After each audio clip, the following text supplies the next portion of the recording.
Oh, right. I almost forgot.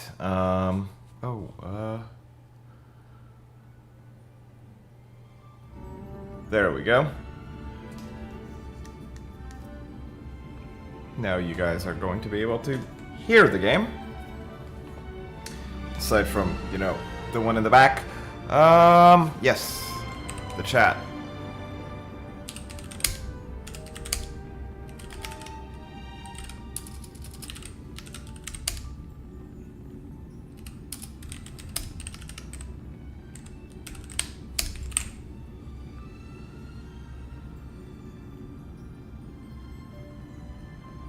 Alright, so Twitch, Steam, YouTube, and SSN as well. So I have some control.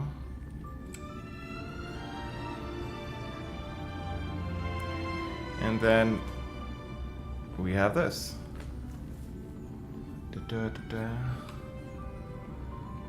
Scene transitions and Altium. Multiple output. Damn it.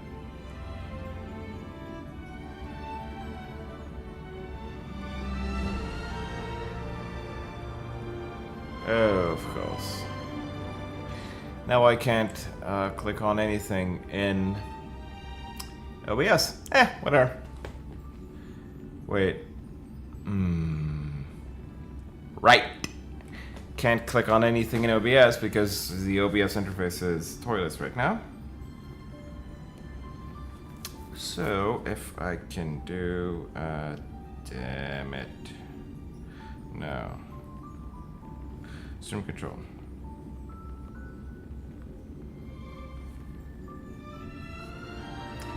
I'm on the right scene. Sources. Streamlabs chat is now online. Yes. Yes. Yes. All right, we have chat. Oh, and I need to tune in for drops. So let me open one stream. No, not in COD. I don't care about COD. Alright. Who to help for the algorithm?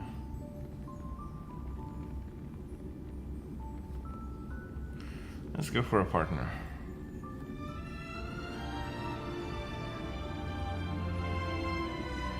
There we go. Boom. Different desktop. Alright then.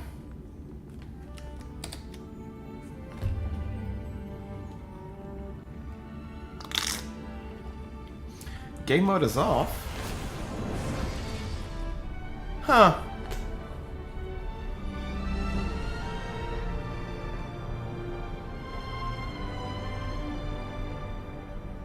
All right.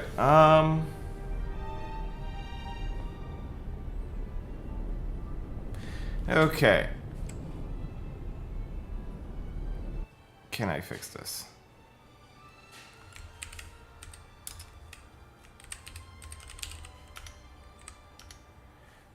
That would be game mode run. Okay.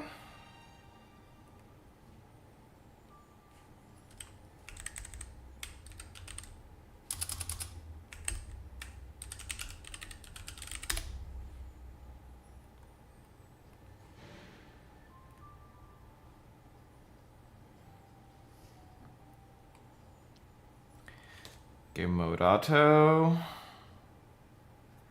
OBS is loading, so is Mango. Game mode is on.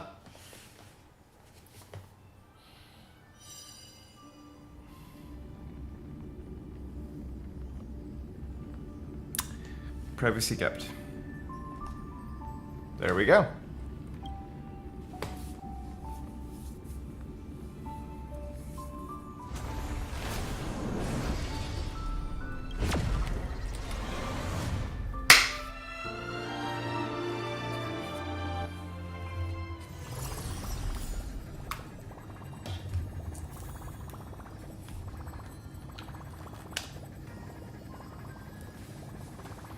Alright,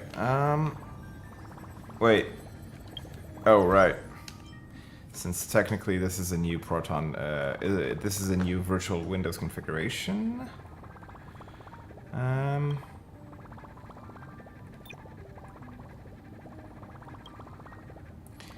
Yeah, alright. Let's go with 1.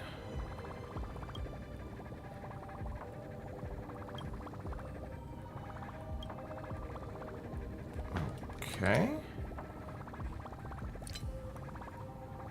That's fine.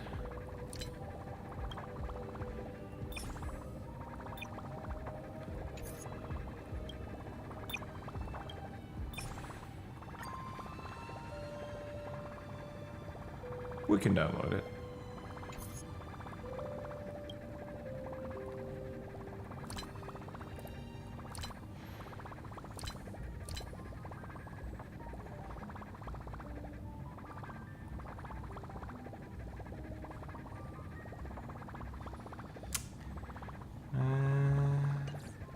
Damn it.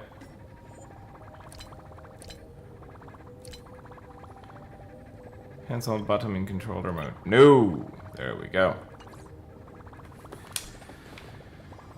Okay.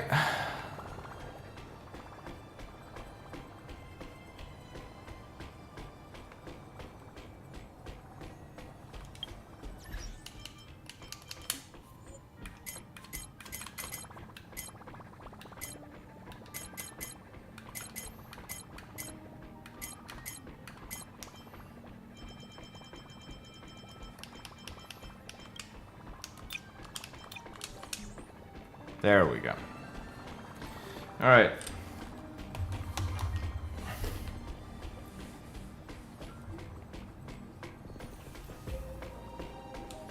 Wait, it's inverting the y-axis on mouse as well. Fucking.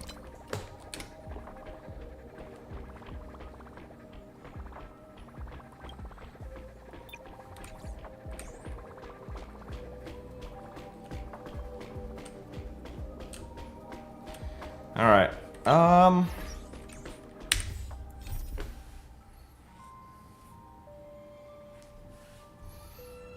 All right.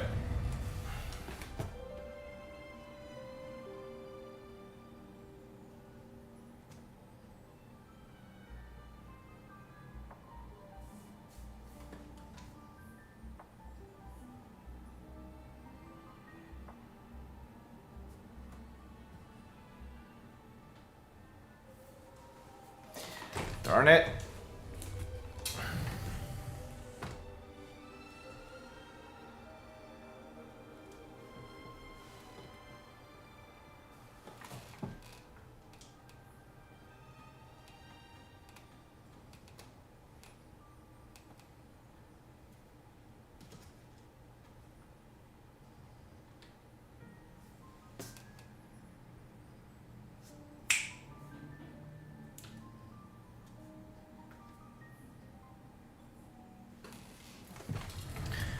There we go. Steam Deck is ready. I can actually go and do my workouts now. After receiving an invitation from Jade's Anti-Destruction Alliance, the Astral Express set its course for Himeko's homeland, the world from which the Express set off again after its fall. Plain Arcadia. In this world blessed by the elation, there exists the Phantasmoon Games. Having managed this world for many years... Yeah, no, sorry, I'm skipping. Alright. Let's see what the hell happened with Mirato Himeko. Go home after school.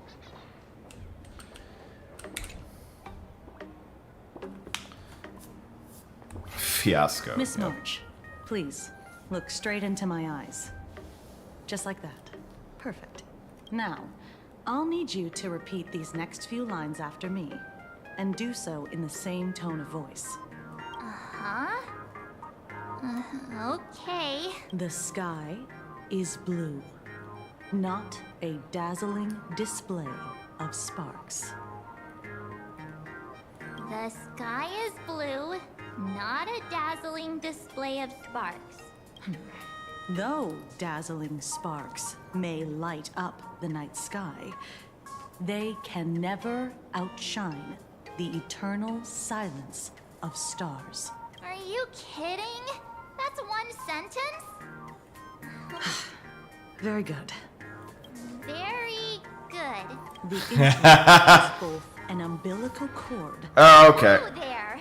That's a bit much. What kind of crazy talk is this? These are the test sentences I improvised according to the guidelines from the Human and Intellitron Emotional Baseline Test.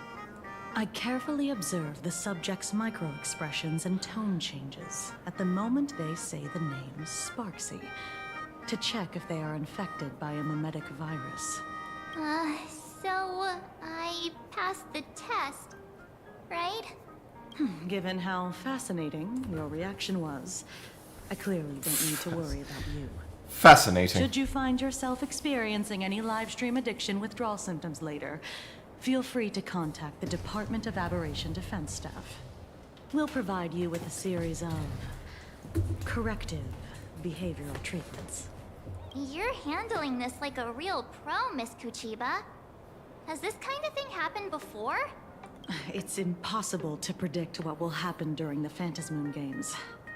Once, a supplicant reversed the definitions of truth and lies, which nearly caused massive civil unrest.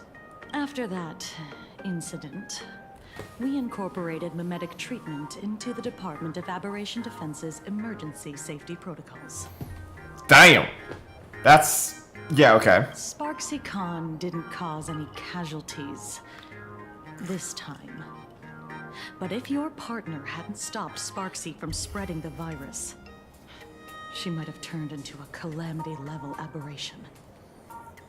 Damn. Okay. How dangerous Without is proper that? containment measures? A calamity-level aberration can destroy dozens of cities as it spreads. That's the scale we're talking about. That's the Department of Aberration Defense's term for them. It usually refers to Imaginae infused with wish power who have lost control and begun to run amok. Over time, though, it's become a label that gets slapped onto any hazardous entity. So what level of aberration am I? You? An aberration? What are you talking about? Though, I gotta say, you do look pretty weird with that mask on. Don't tell me you're a Cosmicon collective player.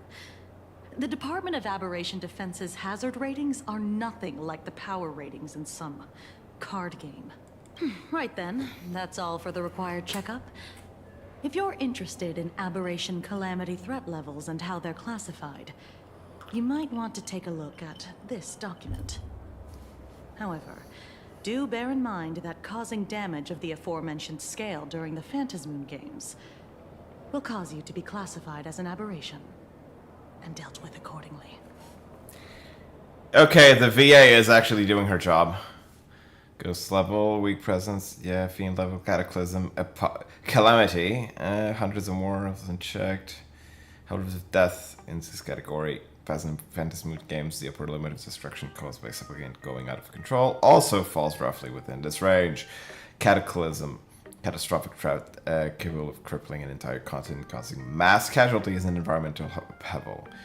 Reality warping abilities manifest. Apocalypse, a level of threat capable of causing civilizational collapse or even the extinction of humanity on plain Arcadia's surface. Their very existence is a great catastrophe.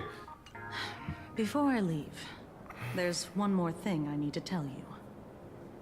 Remember Lyndon Scott? The man who served as your tour guide. He was murdered. What? Who'd he tick off this time? Though, given how he's behaved, he's definitely rubbed a lot of people the wrong way. But I doubt any of it was serious enough to get him killed. Right? Oh, seems like you are quite familiar with him. You don't suspect us, do you? I wouldn't exactly call Scott a friend, but we'd never do anything like that to him. Easy there, young lady. I haven't even started asking questions yet. She's literally eons of ages old. It's not eons of years, eons of ages. That's how old she became through Emphorius. She knows exactly where the fuck this is going. Of course, there's no way the renowned heroes of the Express would harm some lowly IPC employee simply because they had a problem with him. More importantly, both of you have solid alibis. The initial results of our investigation suggest his murder might be connected to the Phantasm games. I'm informing you both of this to warn you to be extremely careful. The Phantasmoon games are far from a simple game intended for passing the time or relaxation. Anyway, I wish you success. Farewell. Scott, could he actually... I just can't believe it. But it was Miss Kuchiba who told us, so it must be true. So, the Phantasmoon games. Pretty frightening, huh? What's your take? I want to find out the truth. Yeah. In my case. Even though Scott pops up now and then to give us a bit of trouble, I still feel bad about him dying so suddenly during the Phantasmoon games like this. If the killer is here for the Phantasmoon games, they might become our enemies soon. The Phantasmoon games. Way too young to sigh like that. Good thing Himeko entrusted this mission to the two of us. Who would have imagined that the Great March herself would be stopped at the doorstep in the very first round? Forget it. I'm not like you. I was never hero material to begin with. Normally my hands can't even keep up with my brain when I play video games. You're definitely the right person for the Phantasmoon games. It's just such a shame. We finally get a chance to vacation in Himeko's hometown. And I thought we'd make some happy memories together. But... I will work hard for the both of us. I'll triumph in the Phantasmoon games in your stead. Alright. But, look. Don't push yourself too hard, okay, you? Remember that we've got your back. Oh, right. Where are Himeko and Mr. Yang? They must be getting examined and interrogated too, right? Why don't you send Mr. Yang a message?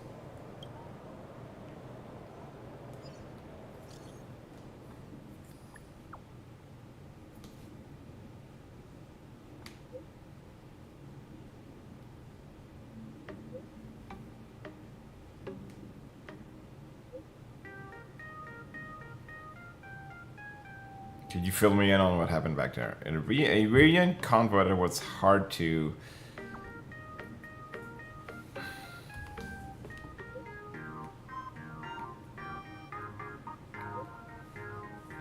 wait. Could have excavated the second Graphia campus. The way my toes curled into such intense cringe. Damn. It's important to hear what our companions are going through. I'll be waiting for you in that classroom with that ghost you mentioned earlier. Come quickly. Alright. Mr. Yang said he wants to hear what happened between Himeko and her dad. I can't blame him for being curious. I really want to know too. Annoying or Ot 1? Da, da, da, da, da.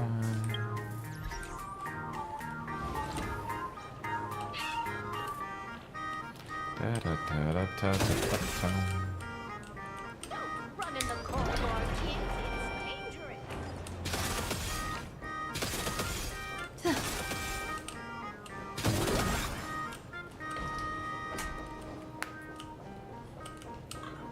I heard Da-da-da-da-da-da. teacher that the gym teacher is all's revealed in divining moment.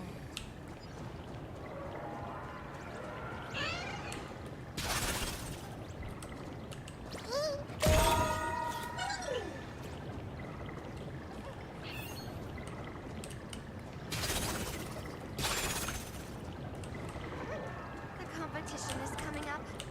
I practice as much as I can.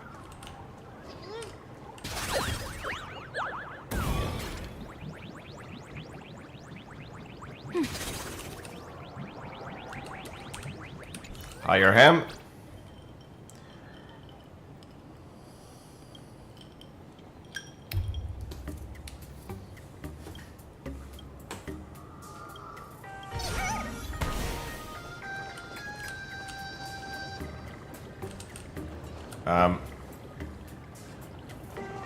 Okay.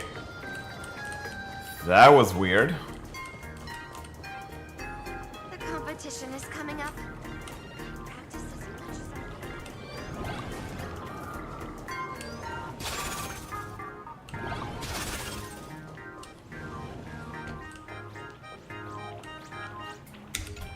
Pearl, what the hell?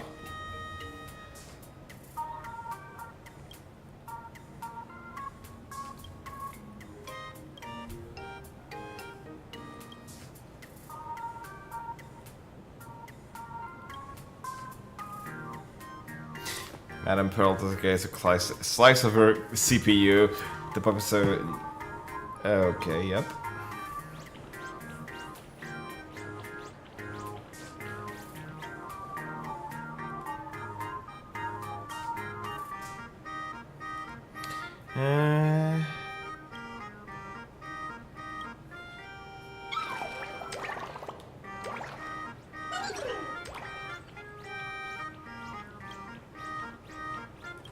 Can somebody explain what's happening?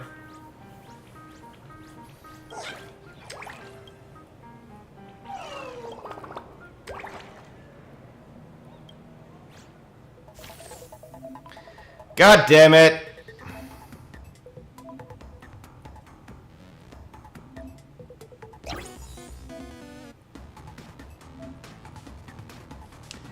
I don't have time for this.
I really do not have time for this.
Yeah, no, this is secondary content. I'm sorry.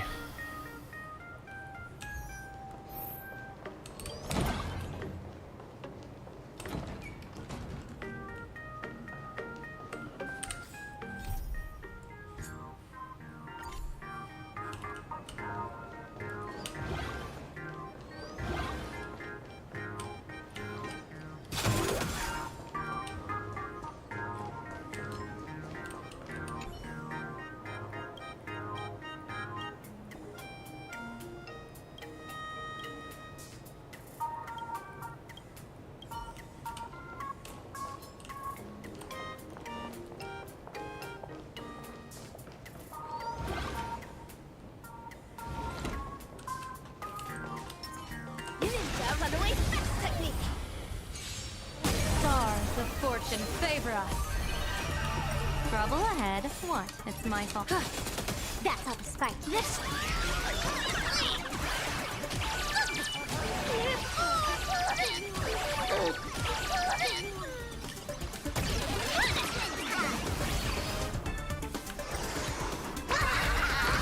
Yeah, no, I'm tuned to An explosive 2x. I will remember your last words. Farewell.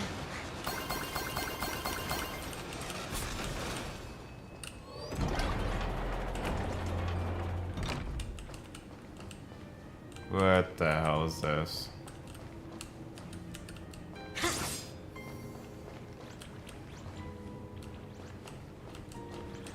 Ooh, I'm not using that one.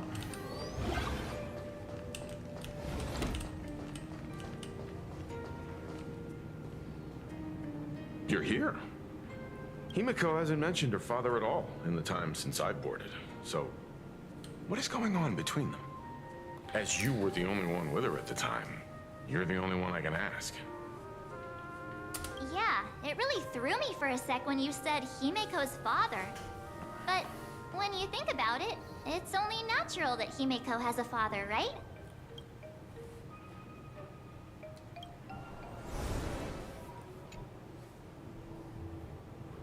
"15 years ago, the You just Phantasm get- games of that year came to be remembered as the blood-stained games. So many parents lost their children. So many people lost those dearest to them. One of the victims was my very own daughter.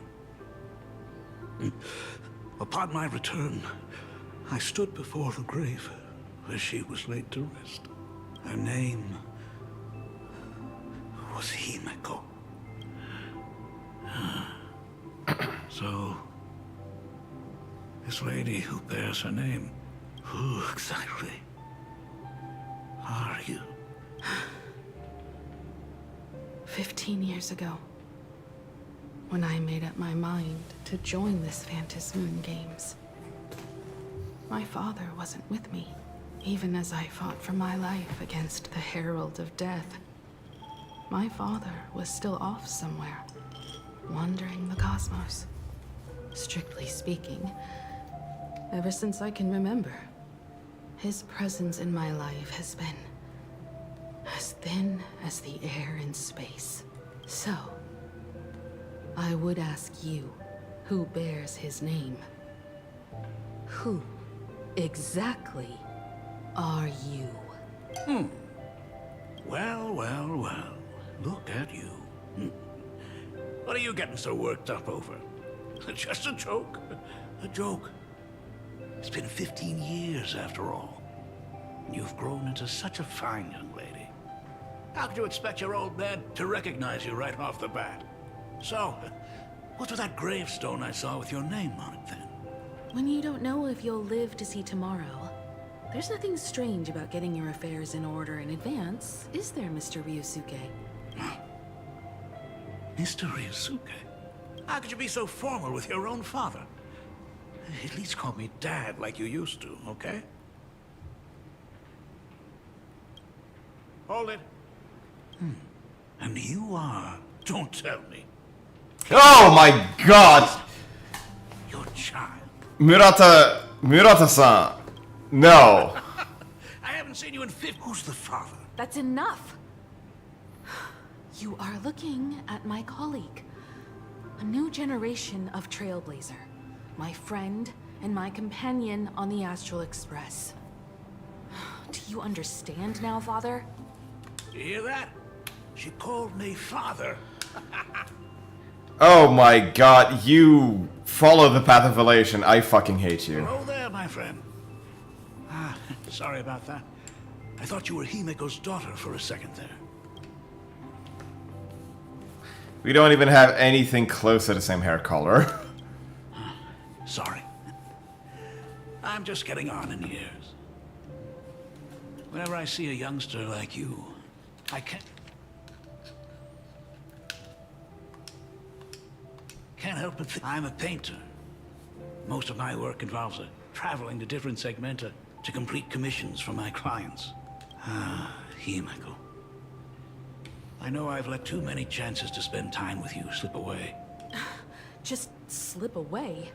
The first time we met was at Mother's funeral, when I was already 6 years old. Let's put that aside for now. Were you also too busy with work when I was suffering from a weathering curse? You might not believe me, but I've been running around for your sake all this time. All these years, I've been trapped in this room that represents the past that I imaginated. And I've never left it. You didn't know about me becoming the Express's navigator either? 15 years. The Express never stopped here once. You didn't even leave behind so much as a single word to indicate you were still alive. And the Department of Aberration Defense completely sealed off all records of what happened during those Phantom Moon games. I did hear many rumors about the Astral Express, though. I even saw the navigator's name. At first, I thought it was just someone else with the same name. And even when curiosity drove me to look up your picture, I still didn't dare believe that the woman so full of poise and grace was my daughter. She'd grown up safe, becoming a living legend in her own right. I thought about contacting the Express, but what if their navigator was just someone who happened to share the same name?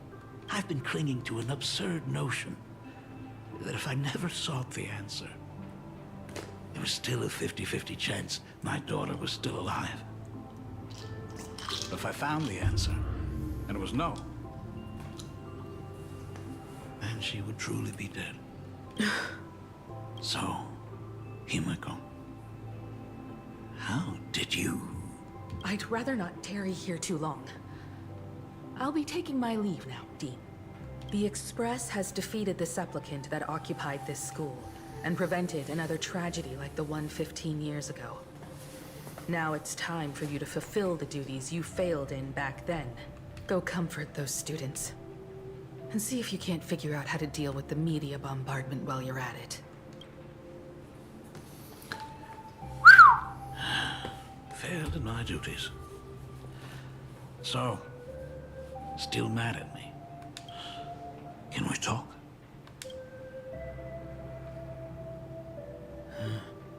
Sorry, kid. This might be a bit abrupt, but...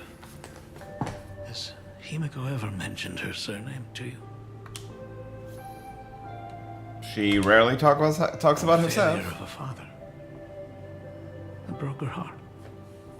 But what exactly happened 15 years ago? I can't believe it. She actually survived the weathering curse. What the hell? The tale of the legendary painter Graphia, who hid everything on this planet's surface within a scroll. It is said that to achieve such a monumental feat, she made a forbidden exchange, sacrificing both her own life and that of her descendants, resulting in the weathering curse. Few descendants carrying the Graphia bloodline have lived past 30. Most of them wither like flowers while they're still young, skin cracking and peeling like dried paint. Himeko is no exception. She was tormented by the curse for years. And what did you do? What I did Doesn't matter anymore. The elixir seekers' folk remedies, the intelligentsia's guild treatments. I tried them all, but nothing could reverse the curse. All the time spent searching for cures only resulted in me not being by her side when she needed me the most. In the end,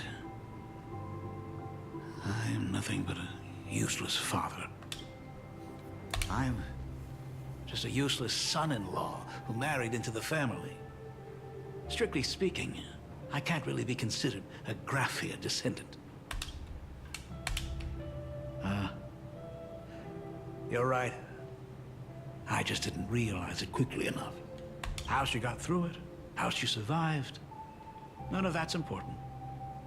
What matters is that my daughter is back. That's all I need. She's not. If I may ask a small favor, I want to make up for all the care I failed to give her all those years. Oh, no. This is Truly sus. a memorable father-daughter reunion. Brings up some memories of my own home as well. There goes Mr. Yang with that knowing look again. Just what kind of parent-child relationship are we talking about anyway? When I was a child, my parents were also always busy with work and were unable to spare a moment for me. As a child, I couldn't help but feel resentful. It wasn't until I became a father myself that I understood how they felt when they were forced to sacrifice the time we could have spent together. So, did you already promise to give Mr. Ryusuke a tour of the Express? It's missing a bit of gravitas, but I could get used to the new voice of Mr. Yang. I thought as much. After all... Ah, everyone's here. Sorry to keep you all waiting. Not at all. She's the one who's been taking care of us. Would you all be so kind as to show me around?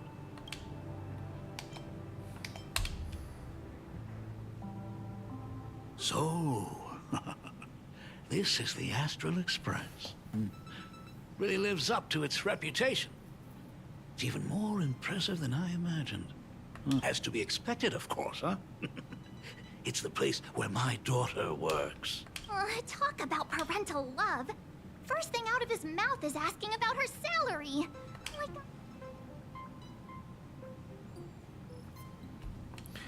The Namos don't have much in the way of an income. Hey, that's not... What? No income? I mean, I guess you could say that. But... Mr. Ryusuke, please rest assured. None of the Express crew ever lack for money. We not only receive support from members of the Genius Society, but also from prosperous commercial worlds, such as the Planet of Festivities. Ah, good. Hearing you speaking of which, what kind of... Don't you underestimate Himeko either. Her daily duties include, charting navigation routes, calibrating warp jumps, and technical maintenance. Not to mention she's always guiding the Nameless on missions. Oh. Of course! Every time we return safely from a trailblazing expedition, it's all thanks to Himeko's guidance and protection. Yeah, She's if the backbone of the Astral Express. if Himeko wasn't there, we'd be fucked. Where's that respect for our Where's the respect for our conductor? Hey, come on! You're just trying to stir up trouble. If Himeko's the backbone of the Express, then our conductor is the absolute cutest and hardest working of all. Right, Pom Pom? Oh? We got a new passenger? This gentleman does look kind of familiar. That is Ryusuke, Himeko's father. He felt so familiar. How are you, Mr. Ryusuke? Conductor? Oh. So you must be my daughter's superior, huh? Well, thank you for taking such good care of her all this time. Superior? That's way too formal. It's Himeko who's been taking care of the Express and everyone on it. Oh. It's all my fault. I was just curious about your daily work, so I asked your colleagues to show me a... Mad? Why would I be mad? Mr. Ryusuke, Welcome aboard the Astral Express. Oh shit! Oh shit! Oh shit! Can show you around. Well, I know you'd rather keep your distance from your good-for-nothing father. You're on a journey, and it's rude of me to barge in like this. But it's been way too long since we last saw each other, at least while you're staying here. Please. Excuse me? Why don't the two of you go to the party car? Shush, get the drinks ready. Shush. That's just our domestic robot's name. Come on, Father. People are resting here. Let's not disturb them. Oh, and, come with us. I want to talk about the Phantom Moon games, not just personal matters. Oh shit. They left. Whoa. That's the first time I've seen Himeko be that cold to anyone. I hope a drink will help the two of them set aside their past differences. If they do argue, I'm counting on you to play peacemaker. Okay, who's the new voice for Yang?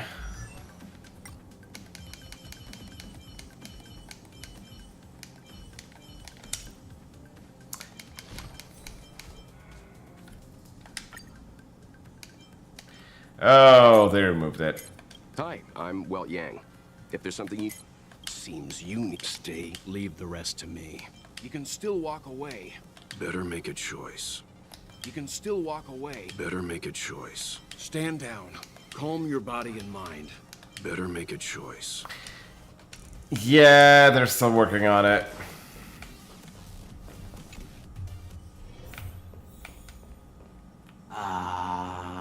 When it comes to breaking the icy silence between a father and daughter, the person who drinks it will yell, "Friendly reminder." That is not a joke, but a practical ice-breaking tip. Ooh. Got it. I'll make myself scarce.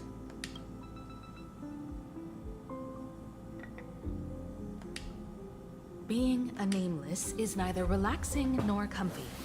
Most of the time, we are facing down Void Rangers from the Antimatter Legion, bugs left by the Swarm disaster, Borisin, and various organizations that are suspicious of the Express or have malicious intentions for us. That dangerous? Huh. Talk about... No. You know that's not what I meant. Once I've set my mind on something, I never look back. Ever since I was 6. When you told me those stories about traveling through the cosmos, I knew that someday I would walk among the stars. Actually, I was just kidding. I'm not completely clueless about what the Express and what you do. Oh, right. Once I knew the Express was coming, I even bought that comic series that's based on your adventures. Please don't tell me it's fluffy across the blue. I never thought you'd be into comics. That's right. The protagonist is a baseball bat-wielding raccoon. The character's based on that kid, right? As an artist, you do have a good eye. Come over here. That's gonna be a mess. Thanks for giving us some time alone. Don't mention it. Hey, Himeko. That's the first time I've seen you smile since I've seen you this time. So, what brought you back home this time? What's the story behind our lucky meeting? Like I said before, we're here for the Phantom Moon games. So, the Phantom Moon games 15 years ago were the reason you were able to overcome the Weathering Curse? Indeed. I see. That makes sense. For those of us who haven't experienced the Ionic game firsthand, it's just something from the history books, or even akin to a myth. So, Ashikai's theories were wrong, but maybe not. There's probably some credence to the theory of the 2D, 3D alter worlds of sorts. And then, even considering that, Himeko still needed some stabilization, and it's possible that the weathering curse in and of itself got alleviated by participating in the Phantom Moon, even though she was on the receiving end. Some weird shit. I never imagined that the Ionic game would turn into a blood sacrifice overnight. The Herald of Death was a heartless madman. If I hadn't defeated him then, all of Duo Mansion City would have become his slaughterhouse. During the first few years of my journey, I relived that evening every single night in my dreams. The color of that twilight, painted with blood. So much blood. Blended with terror and screams. The victims were twisted like clay into grotesque shapes. Like paint tubes that had been snapped, one after the other. And that man, he reveled in the colors splattered everywhere and wanted the whole world to be his canvas.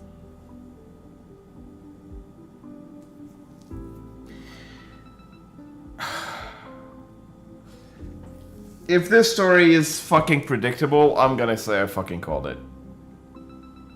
I hope. I really hope it's not Ryusuke. Even if I could avenge his victims, in the end, it won't bring them back to life. The entire thing is like a heavy piece of baggage. Only by letting it go can I travel the road ahead more easily. You did your best. And I'm glad to see you made it back here safe and sound. I thought I'd never come back. But the times have changed. The conditions to hold the Phantom Moon Games have been met again. However, to hold 2 games in just 15 years? That in itself is far from normal. Just like 15 years ago, the IPC wants to control everything. However, a game woven by the most fickle of eons is destined to slip through everyone's grasp. I received a report from the Department of Aberration Defense. I'm sure she must also have heard. There's been a brutal incident in Dovebrook District. Someone massacred everyone at the headquarters of the Sinwish Syndicate, leaving a signature that only the Herald of Death would use. Including boss brawl with encrusted, from murdered,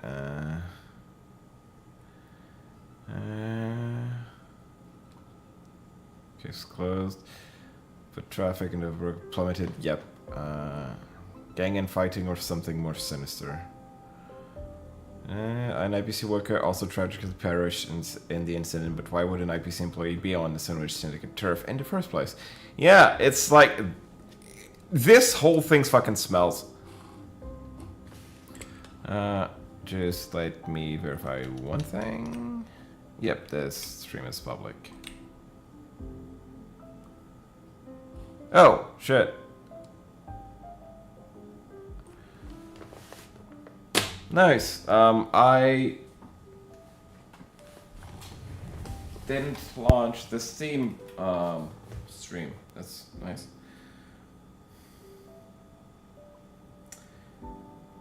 Disconnected.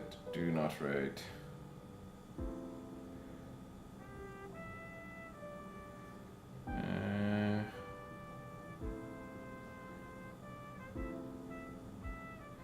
Costume.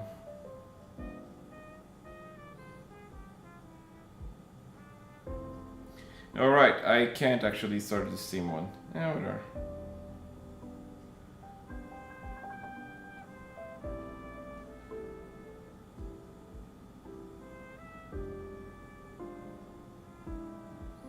Nice! Steam Control isn't even on the Play Store anymore.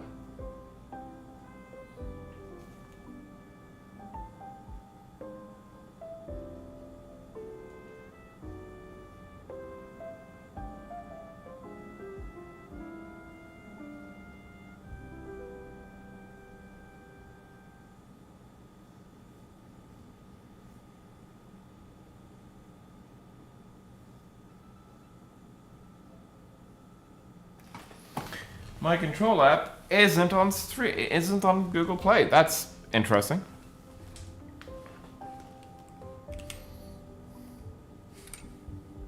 What? The Herald of Death is still alive.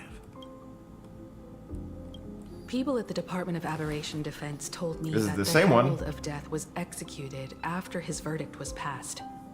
Even were he to be resurrected, the rules dictate that the same person cannot become a supplicant twice. Are you saying we've got a copycat? That's right. The Herald of Death has a copycat. But what I find even more worrying is that this Phantasmoon Games has caught the attention of something even more terrifying than the Herald of Death. I believe that whether or not this Herald of Death copycat has a connection to the Phantasmoon Games, defeating him presents an excellent opportunity for you to demonstrate the resolve of the Nameless to the whole of Plain Arcadia. Just as you did. Exactly. As for you, Dad, have any clients commissioned you lately? It'd be best if you left this world for a while. Ooh. May I take that as my daughter showing concern for her dad? You can take it as a safety advisory from the Astral Express. Also, as she has already become a supplicant and joined the Phantasmoon Games, she will have my full support. I'd like her to temporarily keep the Mask of Elation that has been passed down through our family. Too late for me to raise any objections at this point, right? Huh. Sounds good. The mask stays with the kid. Thank you. Would you like another drink? Ah, got it. Next, it's time to show me the way out, isn't it? Oh, I've definitely overstayed my welcome. For most of my life, I couldn't be there for my daughter. And now that I finally have the chance, she wants me to leave. In that case, I ought to be on my way. Himeko. The Graphia family has a number of records about the Phantasmoon Games, passed down through the generations. Come over to the school library later.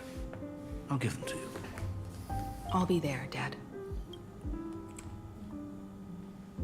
I apologize. My father's little tour seems to have made things awkward for everyone on the Express. Let's head to the parlor car and check in on Welt and March. Now that my father's gone, we can all relax a bit.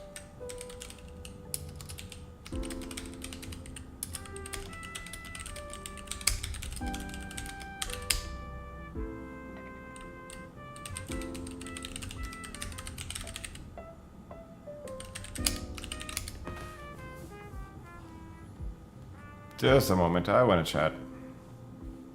Has Mr. Ryosuke left? Yes. I told him to head home for now. After all, what is going on with the Phantasmoon Games has nothing to do with him. I'm really sorry, everyone, for bringing my personal family matters onto the Express. Not at all. Mr. Ryusuke is your family. And that makes him part of our family too. And the most important thing for family is to be together. So he's welcome to drop by anytime. Madame Pearl sent a message to the Express just now, inviting our supplicant to a meeting. She'll have a private car waiting for us.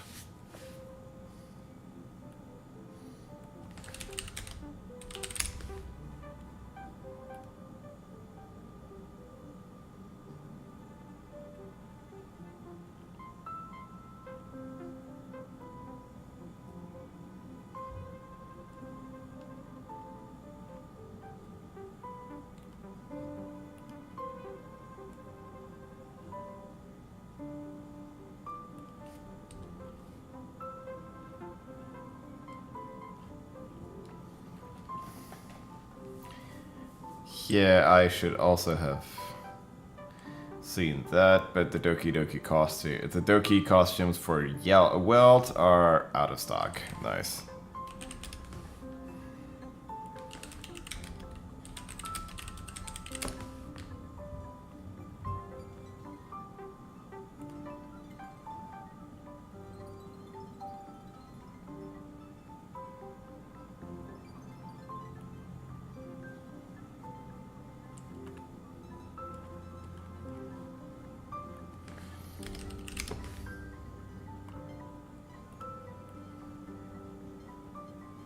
Oh, there's a cane there. Yes.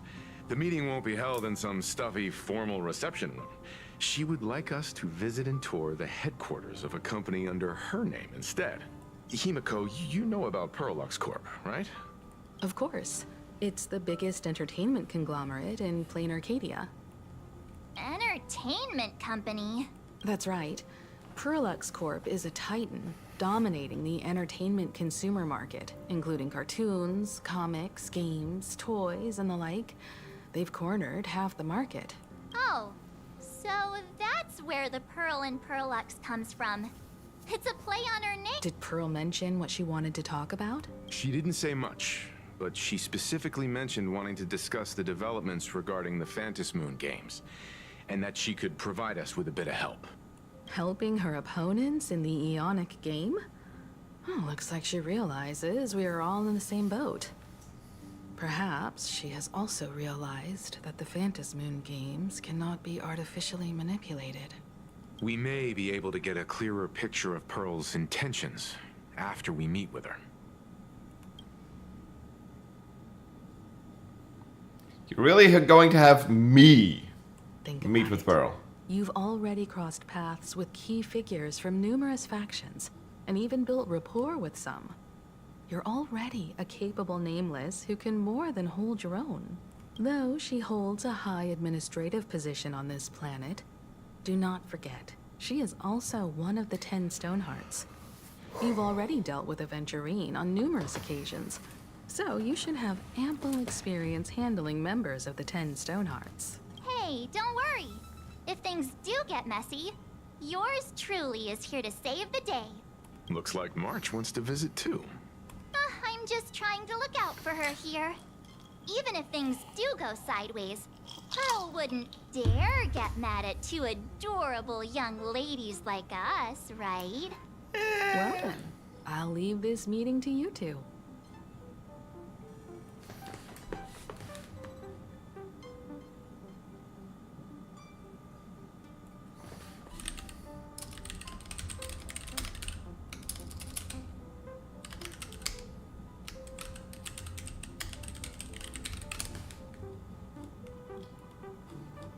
Aren't you coming with us, Himeko? I'd like to talk with my father. Didn't he say he would hand over the records about the Phantom Moon games from our family history to me? And honestly, isn't this a good chance for you youngsters to handle things independently? I understand. In that case, she, March, and I will be heading out now. Oh, score! A private car! So, where are we getting picked up? You should be familiar with it. It's just under the giant gate next to the Act Plaza. Isn't that where we first met Sparksy? Since we're getting chauffeured there, why not just come straight to us? Looks like we're not the only ones getting picked up then. Perfect! I've been wanting to stop by the comic store to grab a copy of Fluffy Across the Blue. Destination...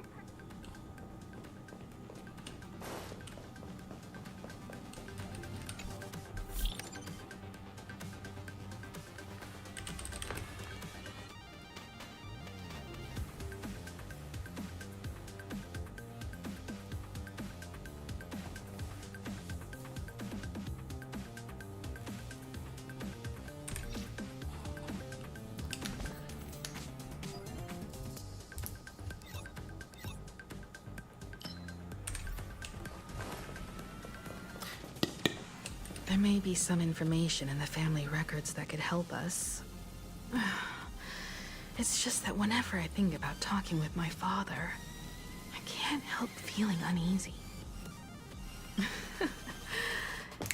Even someone like me, who's always putting on a composed front, can end up giving everyone a laugh. When you think about it like that, the meeting with Pearl doesn't seem so scary, now does it?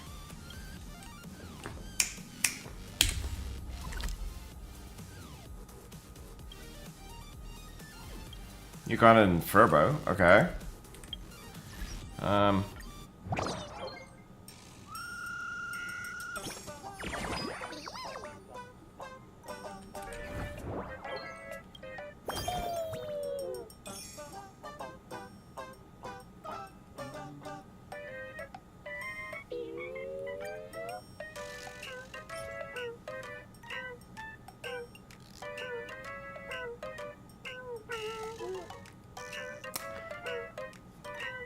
Yeah, it looks like a Star Trek effigy holding idle light sticks.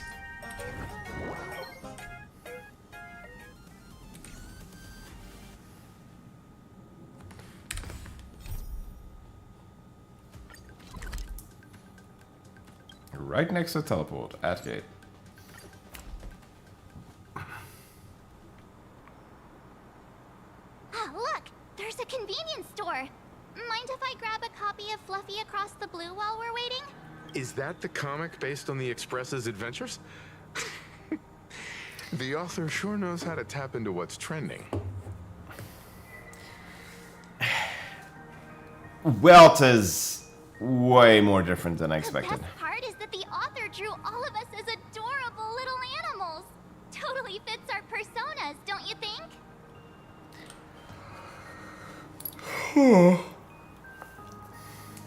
The author is totally infringing on our IP. Unfortunately, according to the intellectual property protection laws governing the pan-cosmic trade system, using real-life experiences as creative material doesn't infringe on anyone's rights. Dang! There goes my payday. In fact, it was recently announced that the Fluffy is getting an animated adaptation, and the copyright for it is currently held by Pearlux Corp. It's a super memorable comic. No way can I miss getting... Looks like we got here on the early side. Since coming to this world, I still haven't had a chance to get a street-level view of the city. How about this? We'll meet up under the ad at the Plaza Gate in a few minutes. All right. Sounds like a plan. Might as well take a look around then. We have a 30% discount. Absolutely insane. Did you see the post I shared?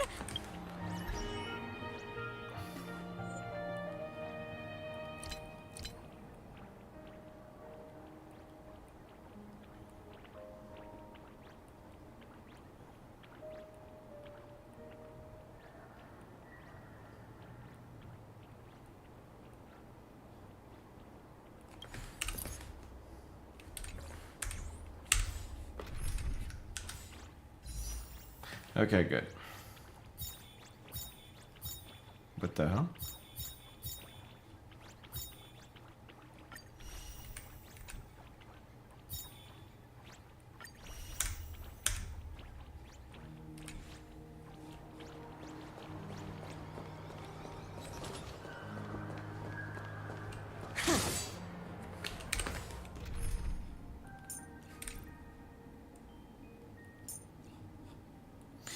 Just in case. Just how is anyone supposed to become a fan? Have you read the new chapter of Fluffy Across the Blue? Have you read the... Sorry, I'm not into comics. They just released... That mech design is totally unrealistic. What's so great about it? Do you have the Hey, relax. Now, if we were talking about a fusion between Daybreak Squadron and the Raccoon, that would totally get my attention. Wow! You are unbelievably childish.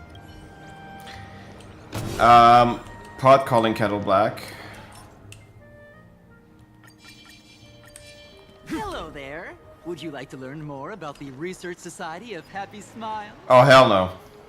So, are there any charts? Is the weight of work and stress in your... Rest assured, the only thing joining our Research Society will cost you is a bit of your precious time. We've set up a venue near Dovebrook, where we offer free psychological counseling and living assistance to all visitors. All our services are provided free of charge.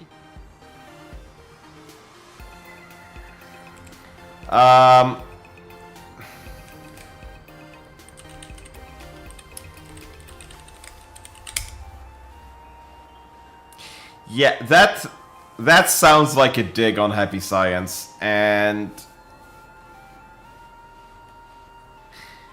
I'm fine with the dig, because this sounds like a fucking cult.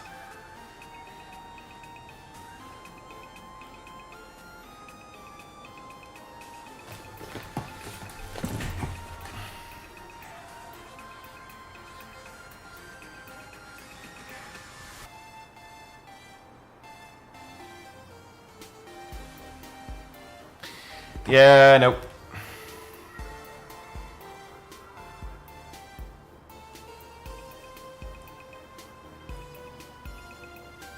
Happy Science is widely regarded as a cult. Yep.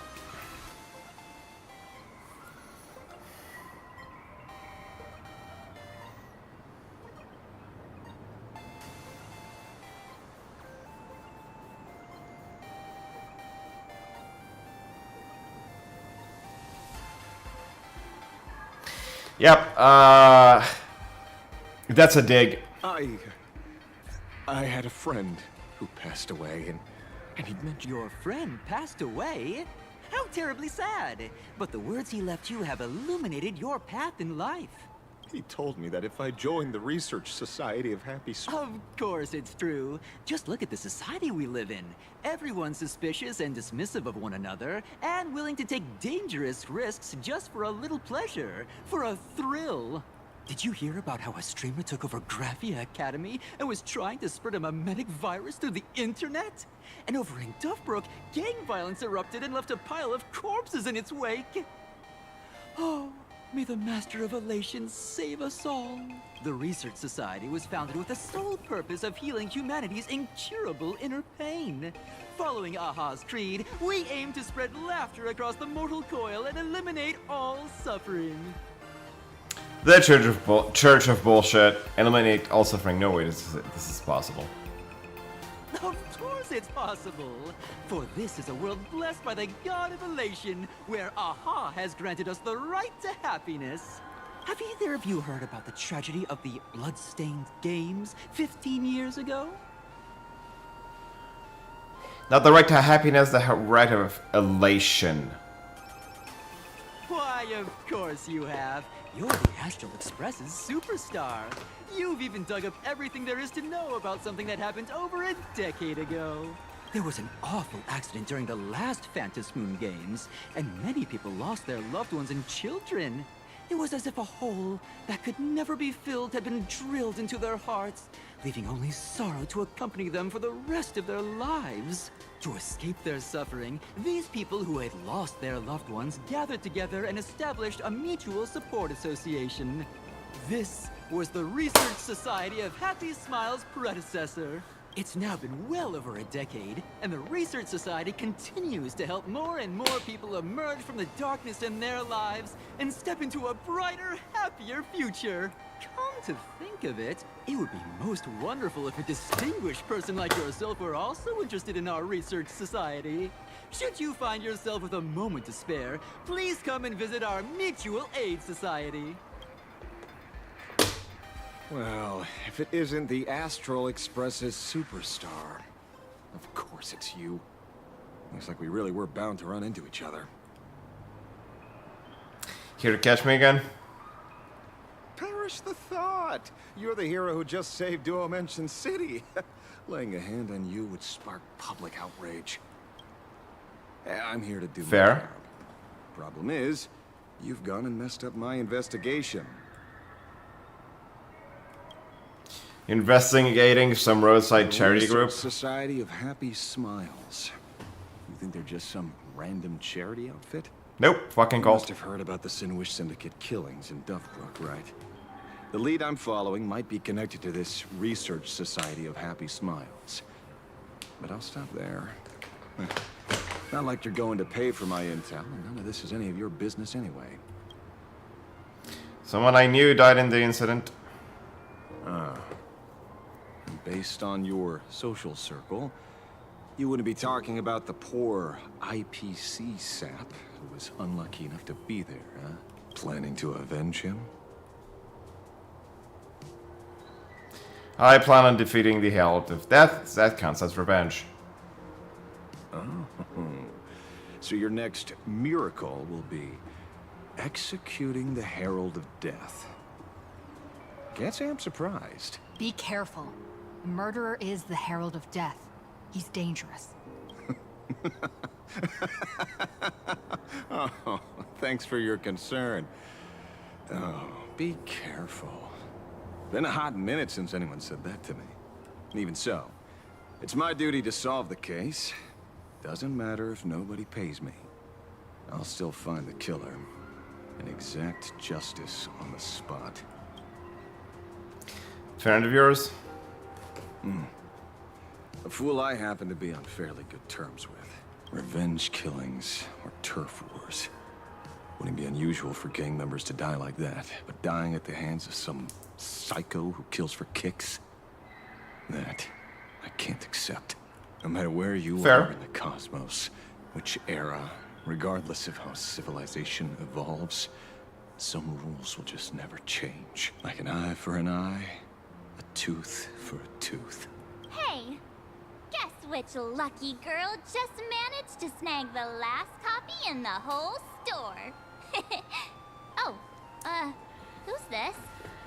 Hoyo would it have killed you to actually have March walk in the frame? Allow me to introduce myself.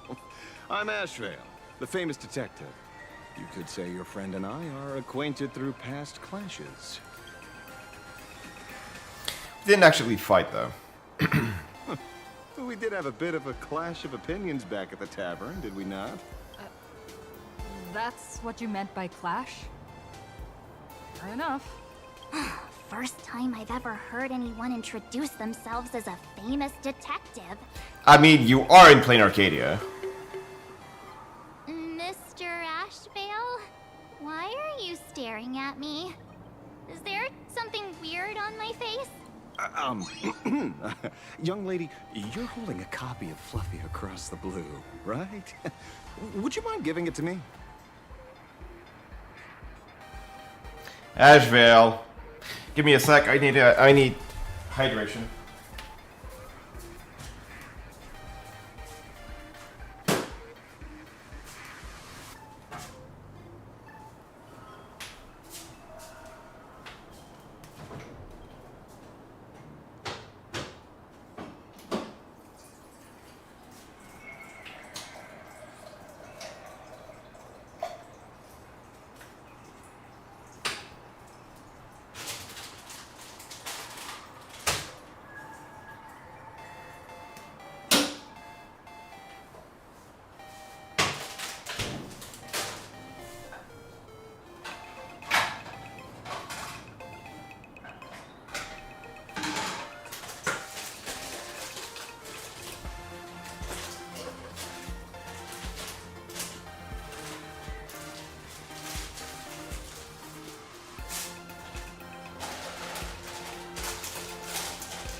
To you?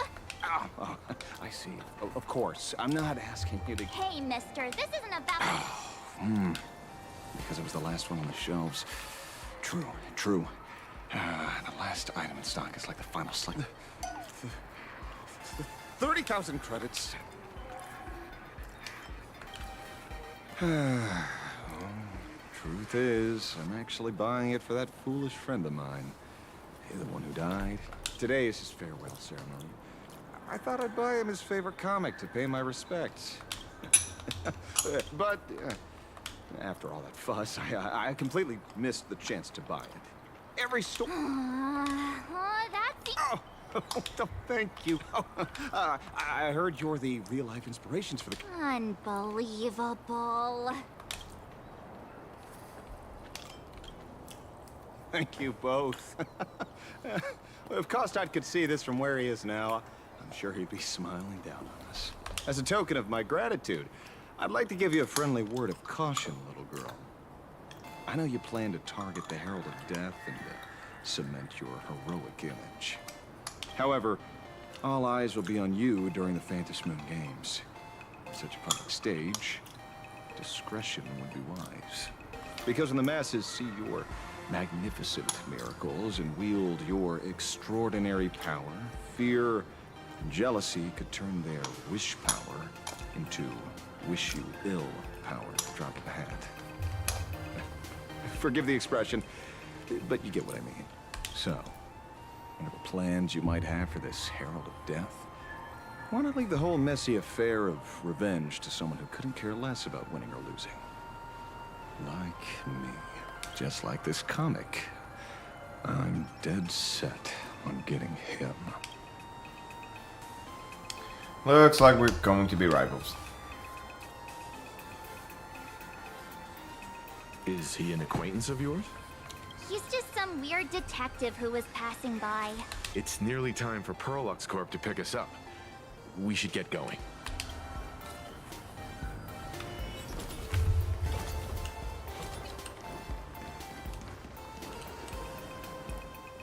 Well, we're here. So where are they? I don't see anyone in IPC uniform.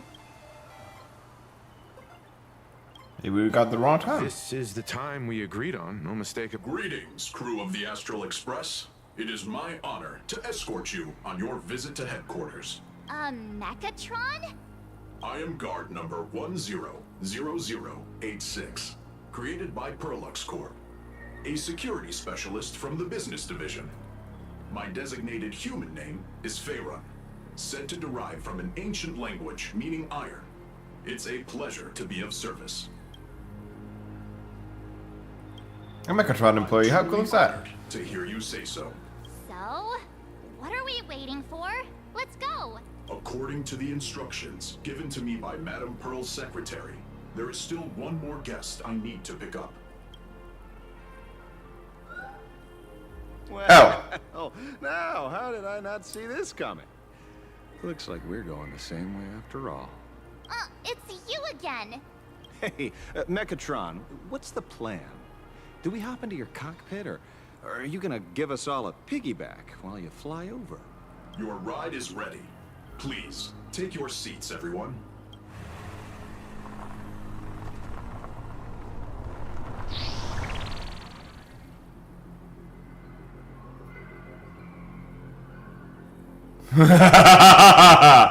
Nice.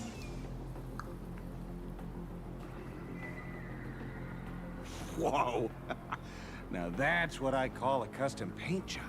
Your ride isn't your run-of-the-mill business car, but a customized, made-to-order vehicle, used especially for receiving guests.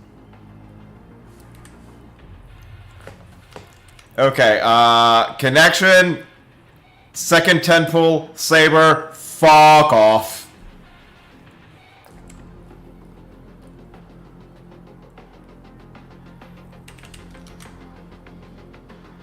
Okay,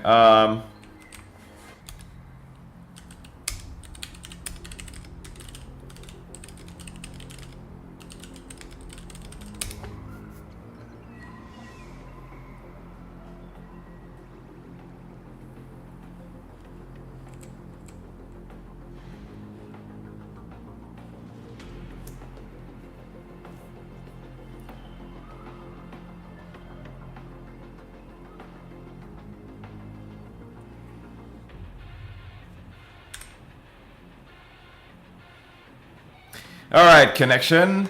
2 tentpoles, you got saber. Allow me to say this to you. Fuck all the way off, jackass. Good shit.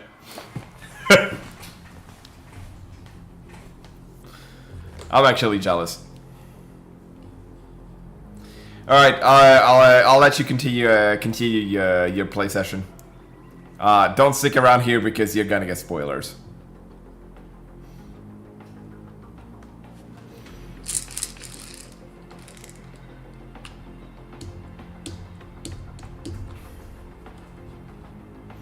Alright, you were warned. Cheers. Sorry. This might come across as a bit insensitive, but I have to ask. Can Faerun actually fit in the driver's seat? Of course not. I'll be driving and monitoring this vehicle remotely. Please, take your seats. Fair enough. Oh, shit!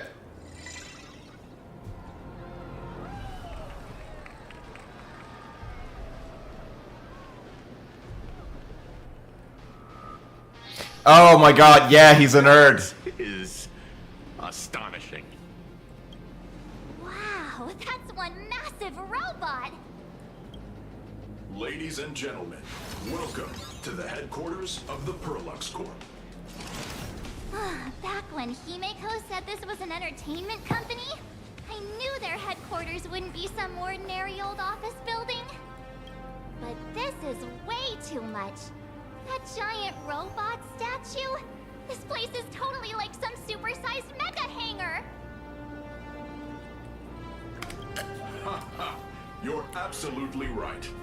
In accordance with the vision of our founder, our lobby was intentionally constructed, as you see it now, to realize dreams that far exceed what consumers imagine has always been Perlux Corp's core design philosophy, and we have never strayed from it. If any of you are familiar with our company's works, you may recognize this as Mechatron Warrior Series, the Daybreak Squadron's base of operations. Nerd! Looks like Mr. Yang here is quite a fan of our company's animated works. Now, Madame Pearl would like to invite everyone from the Astral Express to take a tour before your official meeting begins. She has arranged for a member of our staff to accompany you, so please, wait here a moment. I understand, Mr. Faerun. Thank you for escorting us all this way. Well then, I'll take my leave. This way, Detective.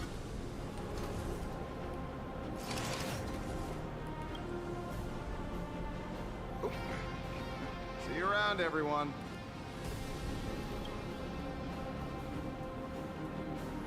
Oh, really? Pearl wants us to look around here before the meeting? That seems kinda weird. Could it be related to her proposed collaboration? Perhaps this is her way of introducing her other identity. It's all good as long as we get a chance to look around. That works for me. Why don't we explore while we wait for our new guide? Mr. Yang! Over here, quick, come on! Looks like March's inner explorer has been awakened again.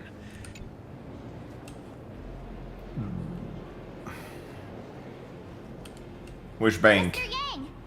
Isn't this your favorite giant robot? Behold the Mechatron standing tall astride the earth.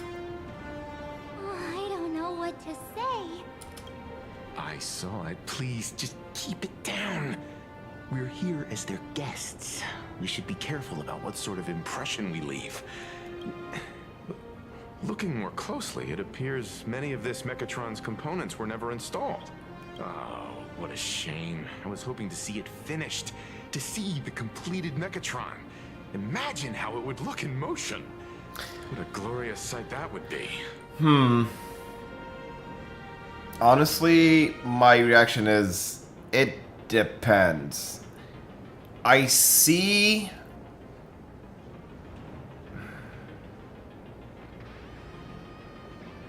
No, I don't see it. Honestly, I liked Welt Yang's previous VA's work when they were on festivities. Damn it, Space Australia. Wow.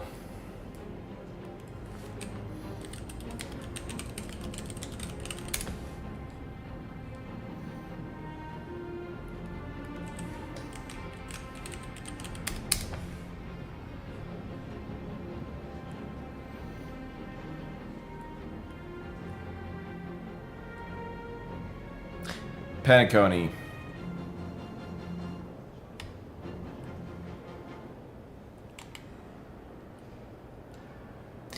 I liked when they were on Penacony and Welt just fucking threatened Acheron of all people.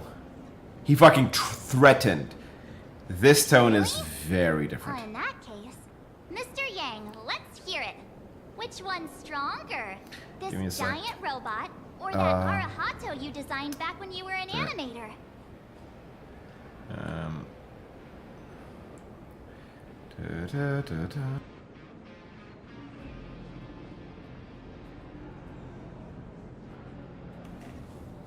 Seeing as we're on someone else's property, comparing robots from different works would be most disrespectful to the creators themselves.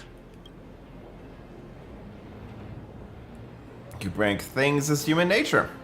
Yeah, like how Cosmicon Collective players are always obsessed with power scaling all the characters. Arahato is an animation all about robots, while Daybreak Squadron is a live-action hero drama. The two really cannot be compared. Oh, what a stereotypically textbook mature answer. My days of being a hot-headed young man are well behind me, so please, cut this mature old man some slack, would you? We don't usually come to a place this cool. So why don't the three of us take a photo under this massive Mechatron? Yeah, I don't like this this new one. Let me set the self-timer, so we can all get in the shot together. But all respect to the the VA is doing his best given the direction. Oh, standing below a huge Mechatron like this is just incredible. Looks like Mr. Yang's still young at heart after all.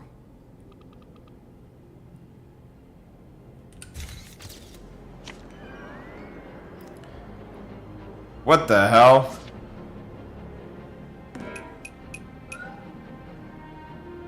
Where did this extra person in the photo come from? Ghost? But it's daytime, and there's way too many people here anyway.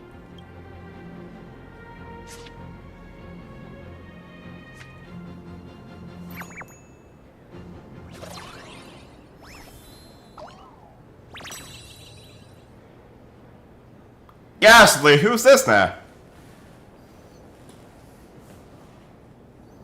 Who are you? Oh. Wow, this truly is a magnificent face. Viewer assholes. Nice. Ban. And delete. Oh, it's nothing like how it looks on the news. Being able to see it up close feels almost surreal. Yuri!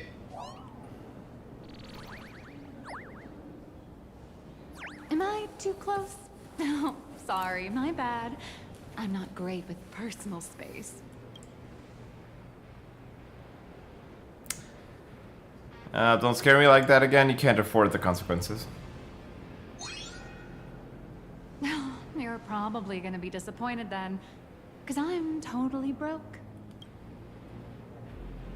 Oh, right. I forgot to show you my ID. Right, here we are. I'm Nihilux, and I work at Perlux Corp's Imagenesis Technology Department. I'm a P-30 agent who works for the IPC.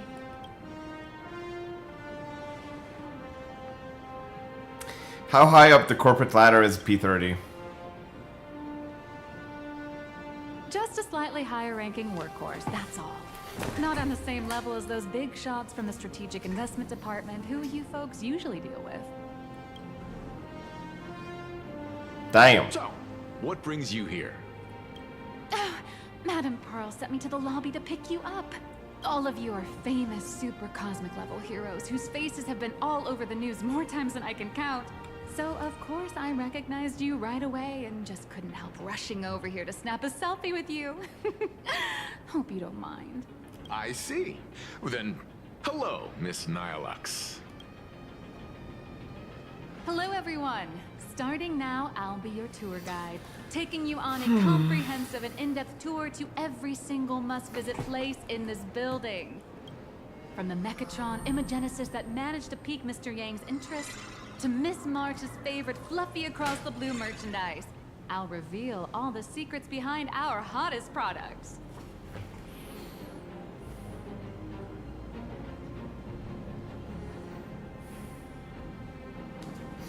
It's not like a 4-star, because it's not a bland design, but it's not over the top enough to be a 5-star.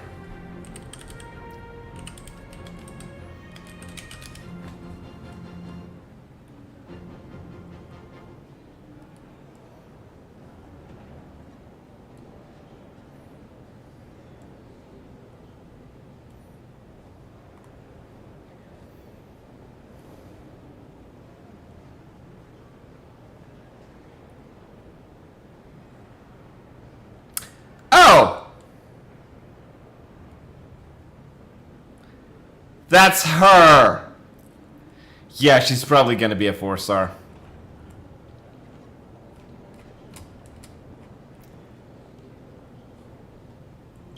Oh, seriously? I can't wait! Of course I'm being serious.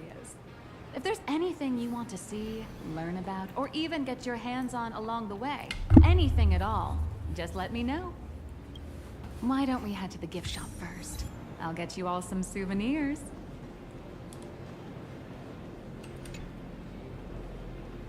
Mr. Yang, you seem reluctant to part with the Mechatron. Want to take a few more pictures with it? I'm just curious. When will this giant robot be completed? Here's a little spoiler. That's actually part of today's tour. We'd like to invite the heroes of the Astral Express to help complete this Mechatron statue. Will it be able to move like the other Mechatrons in Plain Arcadia once it's done? That's... Oh, I'm afraid it'll be a bit tricky. You're probably all aware that Mechatrons are imaginae driven by wish power, which means they don't actually have any complex machinery inside them. You know how humans tend to unconsciously imagine inanimate objects as living things that can think and move? It's this empathetic projection that grants wish power to Mechatrons. No, to all imaginae, giving them life. I'm thinking this big old butt gotta be able to move too, yeah? Think away. But one person's thoughts alone won't cut it. The bigger the imaginae, the more wish power needed to sustain it. We'd need to break free from the mental shackles of impossibility to bring such a massive imaginae to life. That in turn requires stories filled with the grandest of wishes and imaginations that know no bounds. Alas, modern humans think way too practically. People can't help but wonder, how does such a huge Mechatron even move? Given how massive it is, why doesn't it just collapse under its own weight? The tiniest seed of doubt in the giant Mechatron, standing tall astride the Earth, becomes nothing but an impossibility. Maybe it'd have a better chance of coming to life in a more primitive society. Oh, truly a pity. Oh, cheer up! Today's your chance to finish building this massive Mechatron. Think of how many robot enthusiasts would kill for this kind of opportunity. Yeah. Welcome, ladies and gentlemen,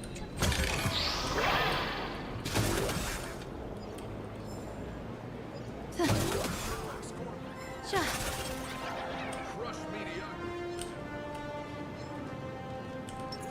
Light up the dark. Light up the dark.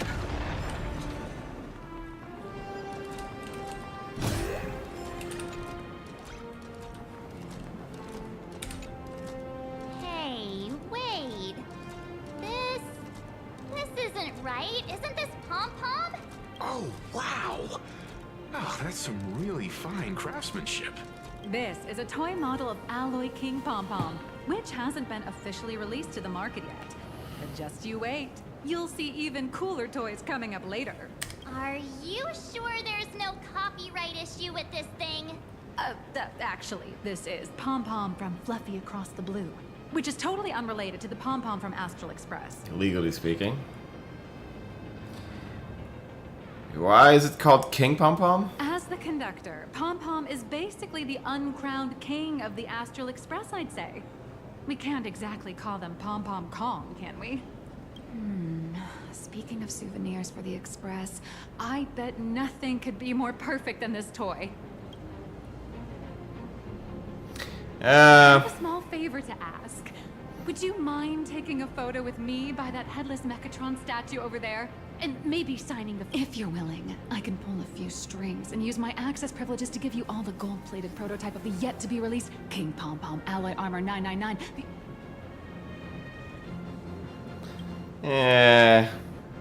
It's nothing, really. When heroes from the Astral Express grace our humble establishment, how could we not offer something special? It would be unworthy of your status otherwise. It's all up to you. Come on, let's go. Yeah.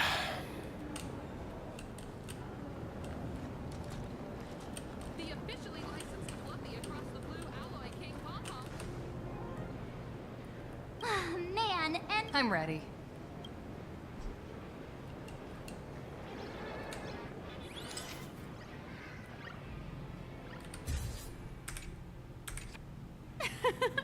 I love this one so... and don't forget about that exclusive gift you promised. You bet. In fact, I'll throw in a normal edition for each one of you as hush money. Come on, let's head to checkout. As hush money. Nice. Crush mediocrity. You watch David Squadron's here? Welcome, ladies and gentlemen, to... How are you doing? It's my pleasure. I'd like to present each of our three... Sure, you got it. Please charge these expenses. This is... After all, you are esteemed guests invited by Madame Pearl herself. It would only be fitting for the gifts to be presented in her name. I see. Please wait a moment. Your Alloy King Pom-Pom is all packed up. Since we still have the tour to go through, please just have it delivered to the Astral Express. No problem. Hope you enjoy your visit here. Now, damn! I'll take you to the Mechatron Design Lab. This is the part I've been looking forward to the most. Welcome, ladies and gentlemen, to Perlux Corp. All Mechatron units displayed. Ah! You're the... No way! You're Miss Raccoon! Hi. I actually prefer to be called by my real name. How lucky to meet 3 members of the Express crew at once! How could this guy say he likes you more than me to my face? Good thing I'm not that petty.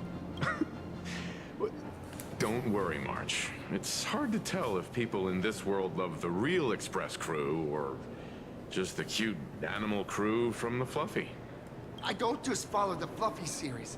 I've been keeping tabs on all your adventures in Bellabog, the Cienjo, Penacony, and Emphorius.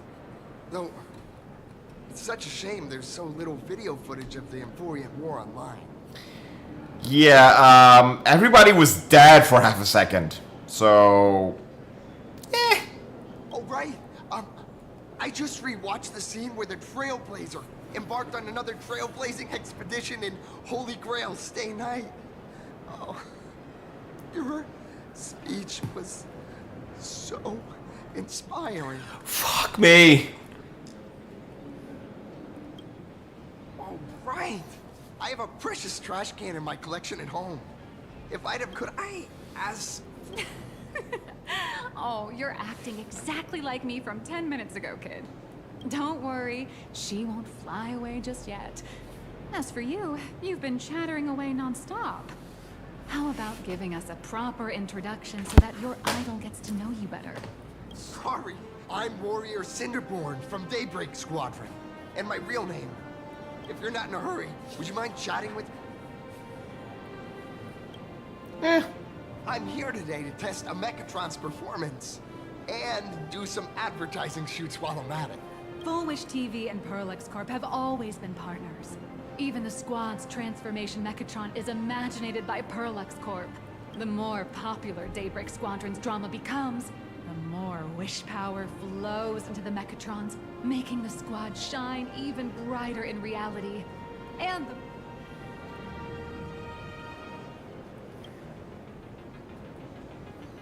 Yeah, well. Daybreak Squadron is the most popular superhero drama in Full Wish TV's Mechatron Warrior series, following the story of young heroes fighting alongside Mechatrons against the Shadow Slither to save Plain Arcadia. I never expected Mr. Yang to be so familiar with our story's background. After all, I'm a loyal fan of your show. I'm truly honored. So what do you usually get up to on here? Just a small-time actor playing a hero on TV. And like my senior's deeds inspired me, Daybreak Squadron has also motivated people to fight against all challenges in real life. Recently, Full Wish TV got approval from the Department of Aberration Defense. So now, the magical Mechatron Daybreak Warriors from the show can operate in reality. My friends and I are just honored to fight alongside the real Bullet Worm. Sorry. How should I put this? My teammates and I are both actors and real masked heroes. Whenever disaster strikes the city or evil threatens citizens, we show up alongside Mechatron warriors to protect everyone. Oh, Shall we sorry continue? for taking up your precious time with all this chit-chat. If the crew hasn't visited the combat testing area yet, I'd like to volunteer myself as my senior's opponent for the test. If that's all right with you.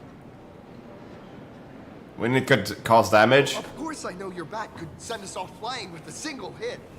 This time, we'd like to invite you to experience synchronized Mechatron combat. The hero of the Astral Express... Oh, what perfect timing! The combat testing area is also part of today's tour. That's the weight of fame for you. Don't let down those kids who look up to you. Honestly, that's my weakness. First, have everyone take part in the assembly process for the Mechatron in the control room. Then, using this Mechatron as a template, we'll build a smaller unit for her so she can try out the combat test program. So, follow me, everyone.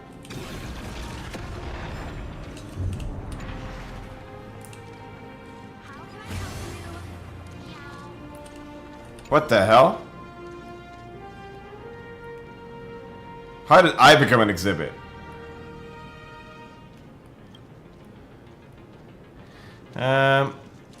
Because I started right here, but I figured this fan creation strayed a bit too far from the original design, and honestly it wasn't just exciting enough. Created this free creation, but please got a not. Furrowing, yep. You're actually completely out of my character.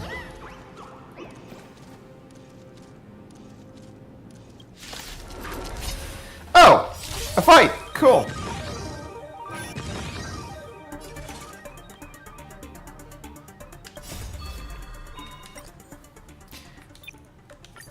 Sorry, I don't want Finon on this lineup.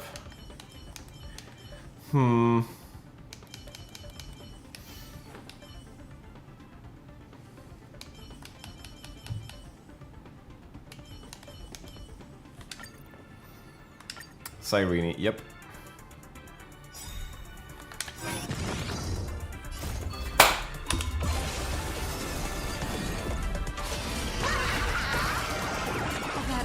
Is it dead yet?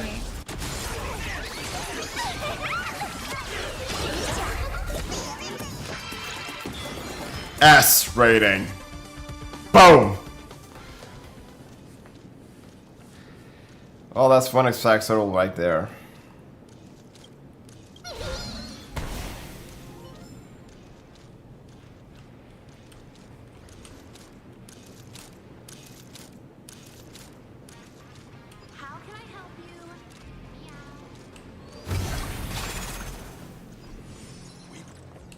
This is Perlux Corp's Mechatron Imagenesis Design Lab. 15 years ago, the first Mechatrons of Plain Arcadia were born here, and they immediately gained widespread social influence upon their debut.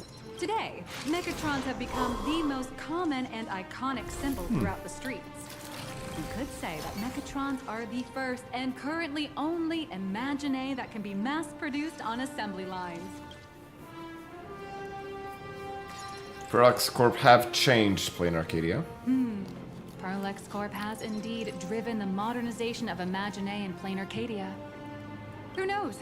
Maybe even stranger Imagine will be created in the future. Say, dear guests, do you know what the first step is to creating an Imagine in Plain Arcadia?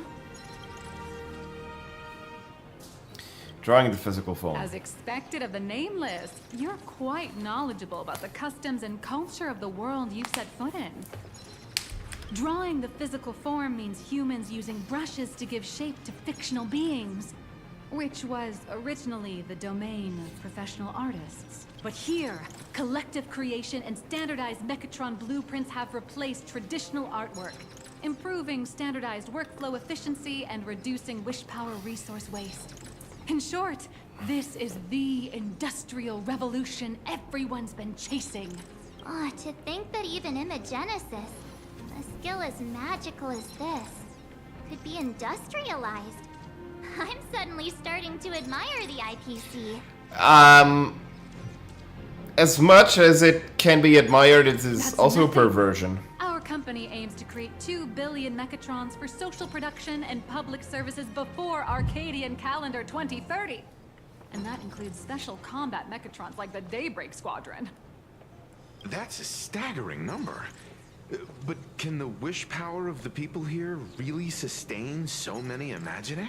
That's why Perlux Corp keeps churning out animations and hero shows one after another. In other places, these are just entertainment. But here, they're legit breeding grounds for spiritual energy. All of this shall serve Madame Pearl's grand goals and ideals. All right, back to square one. First step, let's go print the Mechatron structure blueprint.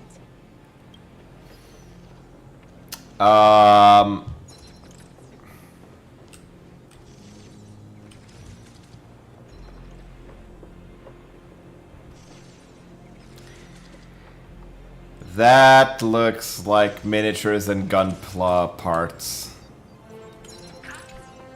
Please adjust the Mechatron design parameters according to your needs.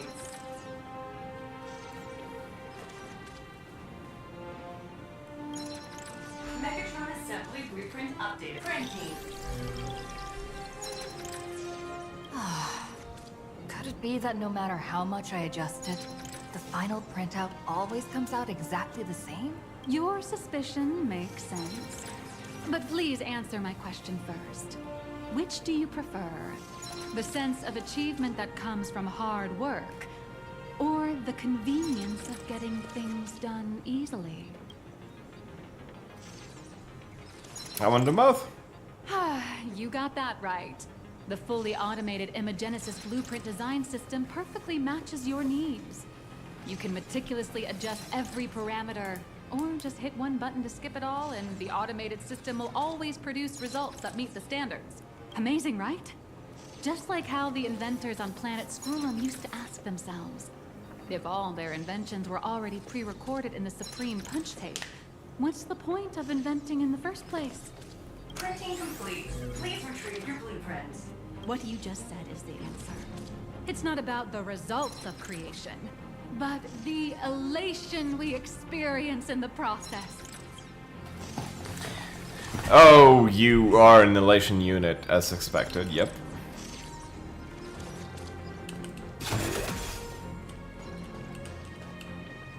Oh, hello. Please, show me your... No problem. Blueprint has been recorded. The Mechatron parts are ready to go.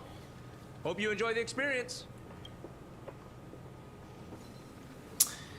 You're Mr. Yang? No. March and I will just watch you play from the side.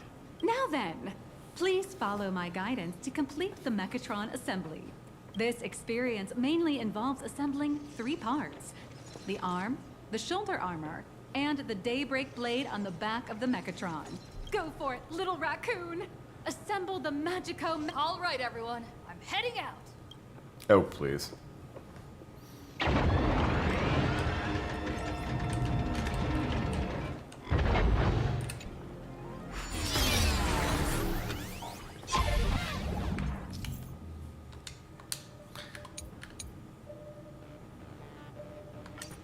Okay.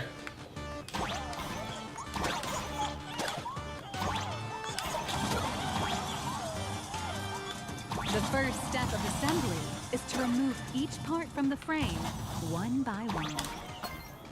Nippers, hobby knife, sandpaper, sanding stick. Perlux doesn't provide any of these. But don't worry, the explosive device will solve all your problems. Just step on it, bravely.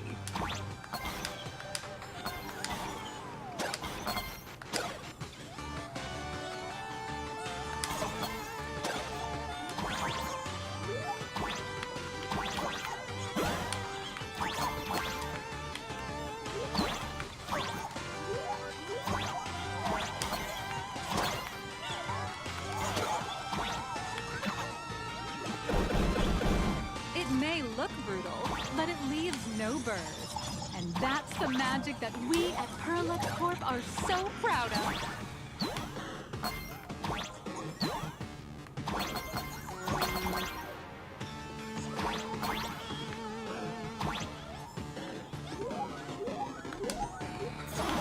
Oh. Oops.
Yeah, I'm probably not able to get there.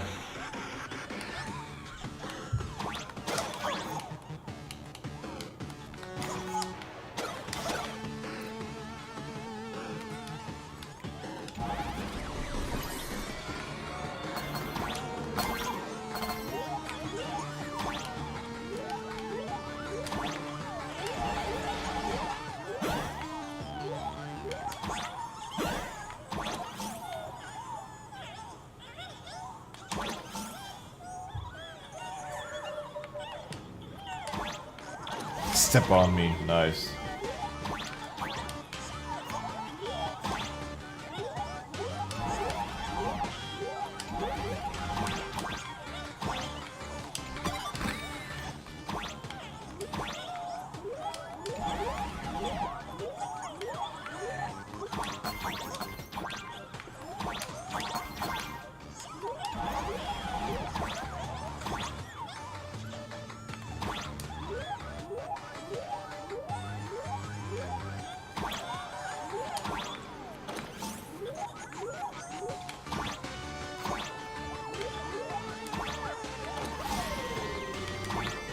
Next, please activate the mechanical maintenance arm and align it with the shoulder joint base to connect the arm.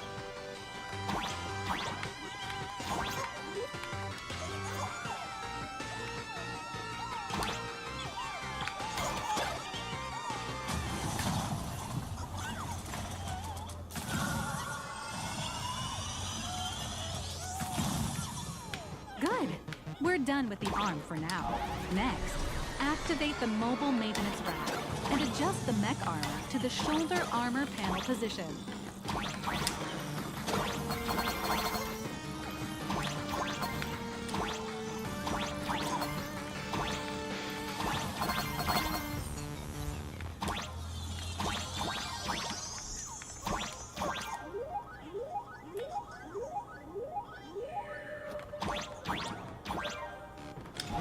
Just like before, the first step is to remove the parts from the frame.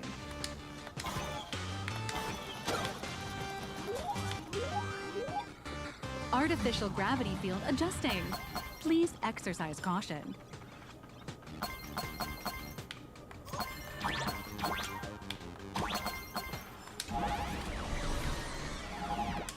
Activate the thruster and push the shoulder armor towards the unit interface.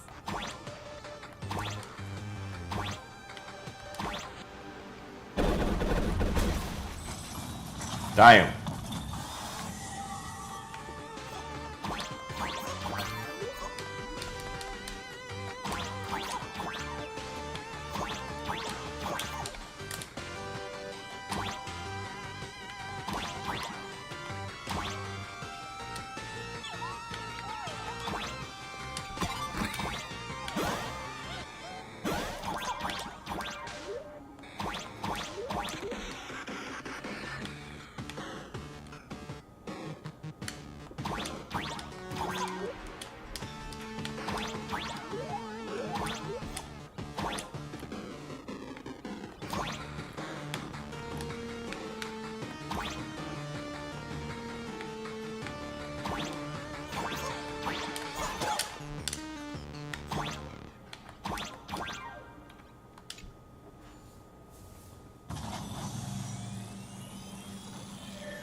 Beautiful.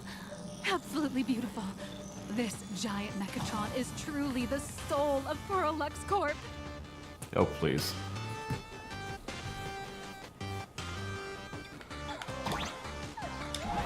Now, for the final part.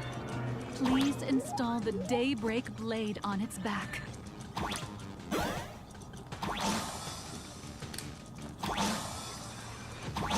Aim at the mounting point on the back. And fire! Awaken! Daybreak Mission accomplished. The colossal Mechatron you built with your own hands will now stand proudly in the center of this hall. The great hero of the Astral Express has graced this place, left behind a blueprint, and even contributed their own inspiration to the completion of the Mechatron statue. What outstanding promotional material this is for the marketing department.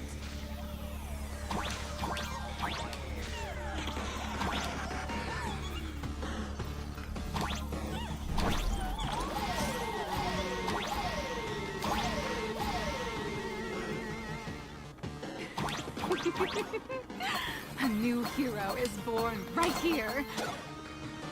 Step forward, Miss Little Raccoon, and become the guardian of Plain Arcadia. Oh, come on.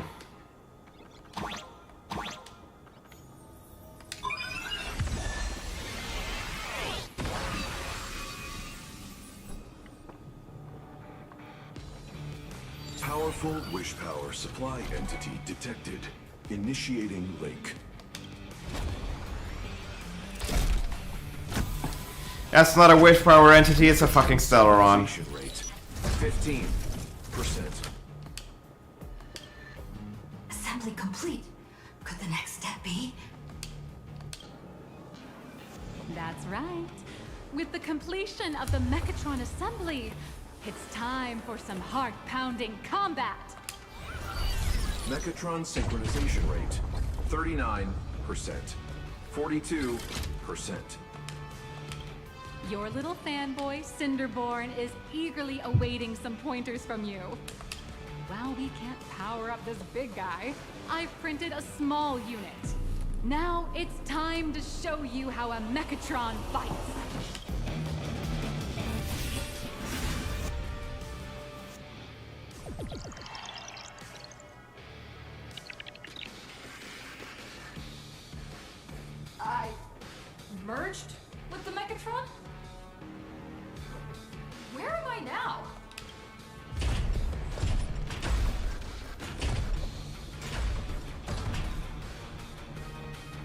Of course. Of course. It's the combat testing sandbox.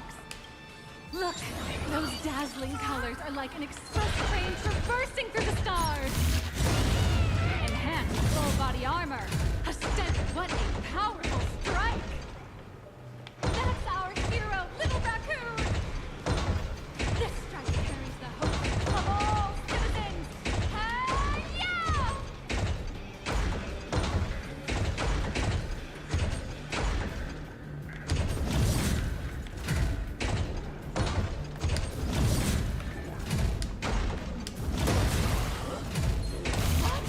Our hero got blocked by an illegal building! City, what are you doing? No choice left. Smash it to pieces, hero! Just focus on dealing with the city's crisis and let Madame Pearl worry about the compensation.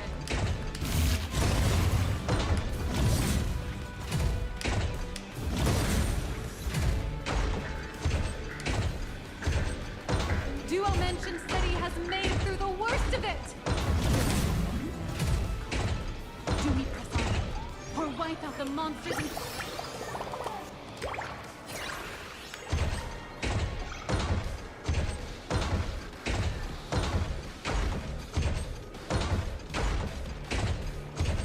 The monsters that were hiding here seem to have been reduced to nothing.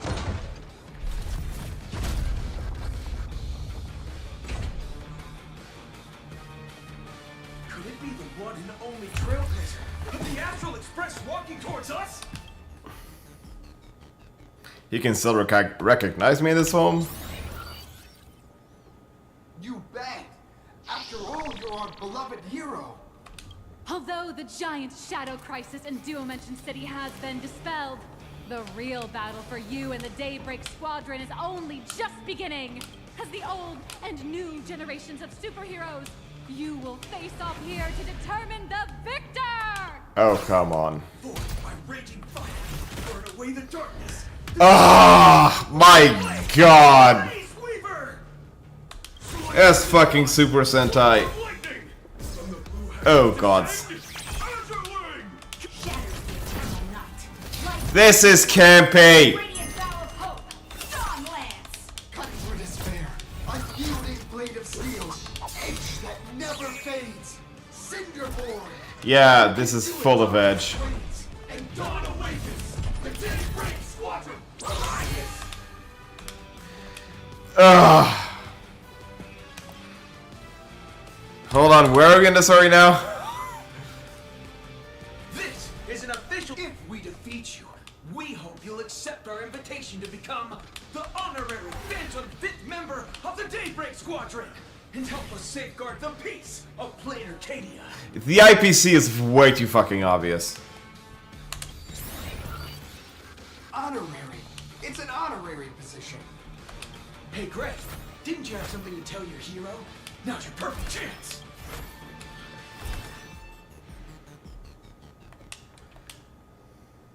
My friend, you know...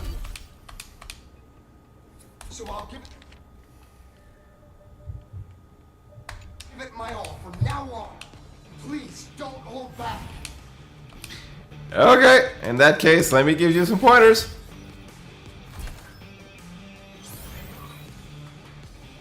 Now then, let's settle this on the horizon, where the vengeance moon rises! Let the two of us see what you're made of. Come on! One and only Trailblazer? Yeah, Muffins, obviously you've seen this game before, for fuck's sake. Oh. Okay, so, this is interesting. Oh, wait, no. It's basically the Pokemon, the Pokemon, stage all over.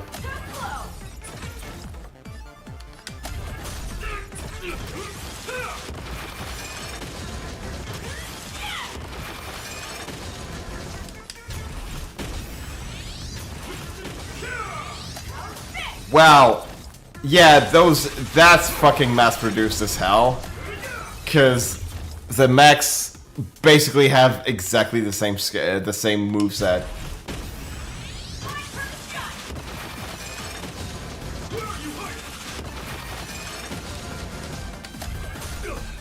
As expected of the Astral Express hero, are so powerful.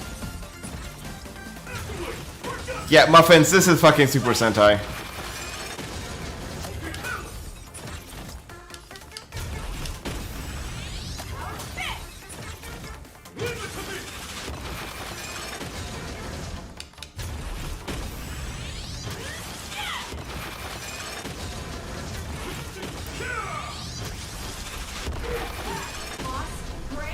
I'll leave the rest to you. The honor is mine to cross blades with you. As heroes, we'll never back down.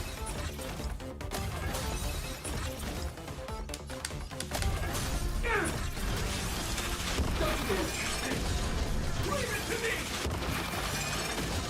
Teach me your ways. Blaze me for justice. Radeon. Great chance.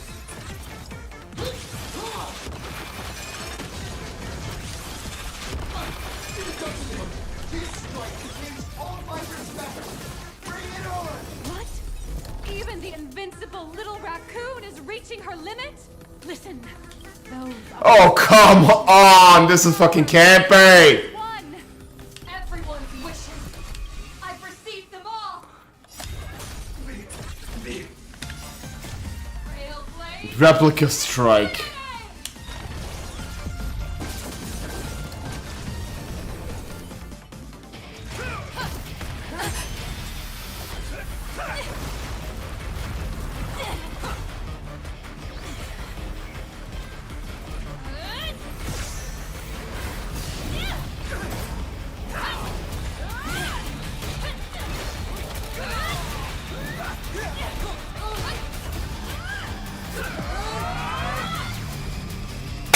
It.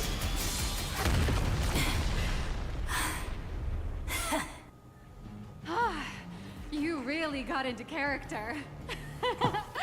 That was some great acting. Huh? Were we just fighting in a film studio? Don't tell me you actually thought you were fighting them in a real city. That ain't gonna happen. Madame Pearl's insurance fund would collapse. It doesn't matter if it was a real fight or a fake one. What matters is your experience. Did you have fun? Heck yeah. The user gave us a 5-star review. Thank you for your kind feedback. Your satisfaction and approval are our greatest motivators.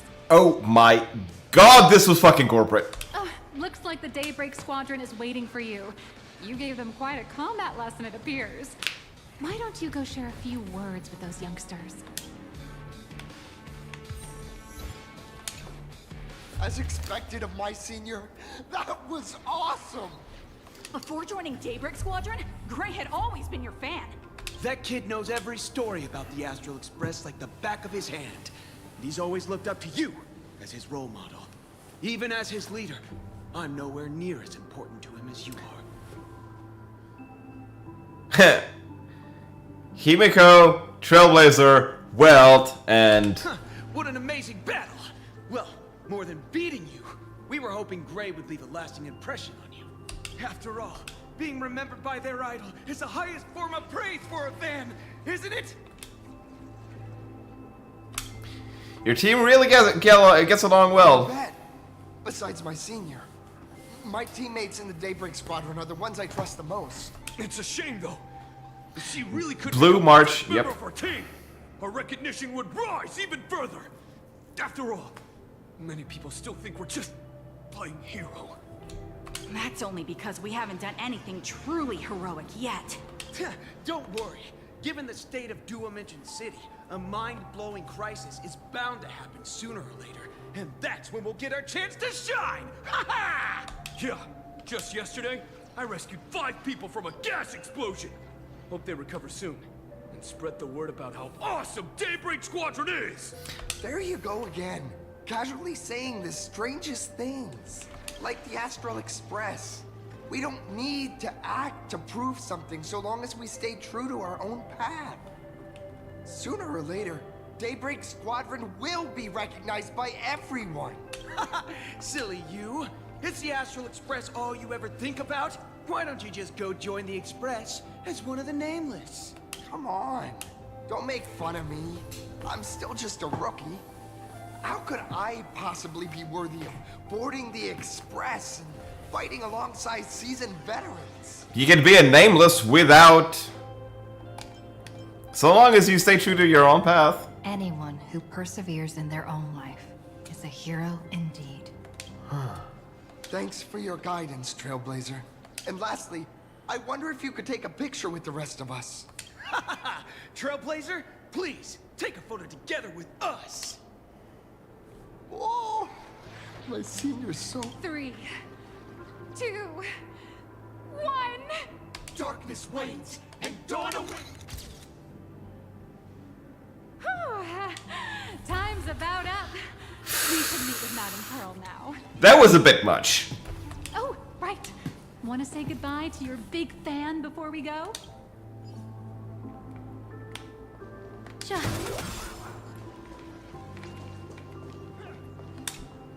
Blue, yellow, you guys were amazing. If only we could have beaten the Nameless. We were actually so close during that Megatron fight. What are you talking about? There's no way we could have beaten the Trailblazer. Well, it's not entirely impossible, I'd say.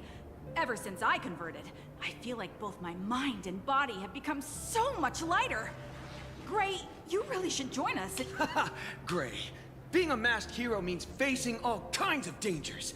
You definitely feel pretty bad if you couldn't contribute your strength to the team when we needed you the most. Oh, looks like your idol's here to see you. Senior? You good? Me? I'm fine. Totally fine. It was no surprise that you took us down without breaking a sweat. It's me. I'm just too weak. I'm always hesitant, whether in combat or dealing with life. Even though I know I can never become an amazing hero like you, I've always been trying my best to get closer to being like you. It's a bit embarrassing to admit, but no one ever taught me the principles of how to live and behave growing up. I dropped out of high school pretty early and started hanging out with street gangs. Every time I threw a punch to intimidate someone, I thought I was being a hero.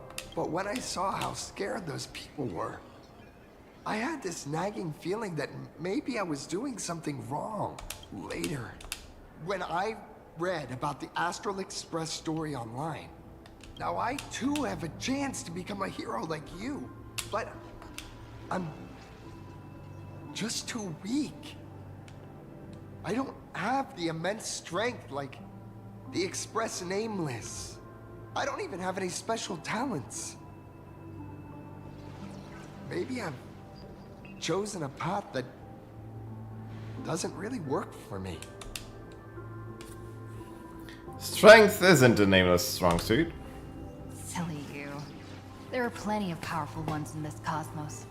But not everyone with strength chooses to become a nameless. Your desire to fight for those around you, and your wish to bring smiles to others. That's a good place to start. Thank you, Trailblazer. Thanks for listening to my ramblings. Could you please sign that famous line? Rules are made to be broken. That's the one. That's exactly it. Rules are boundaries. And anyone who pushes beyond those boundaries becomes, in a sense, one of the nameless. I'll remember today for the rest of my life. Goodbye, Trailblazer. I hope by the next time we meet, I'll be a true hero just like you. This is Honkai, you'll be dead.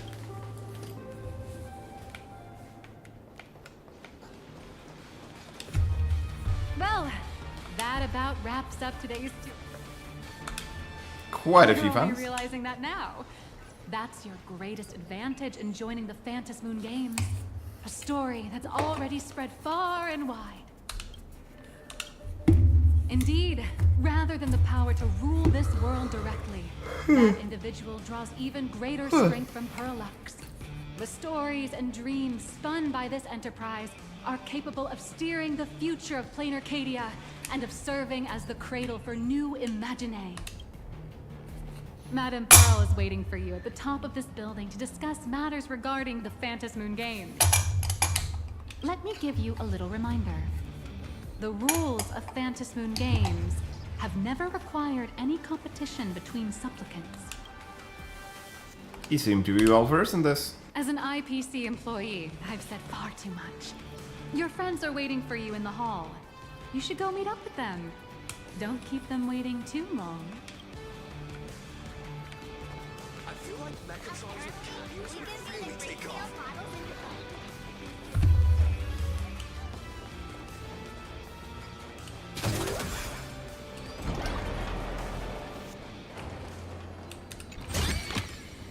Surprise, Mr. Over here! Over here!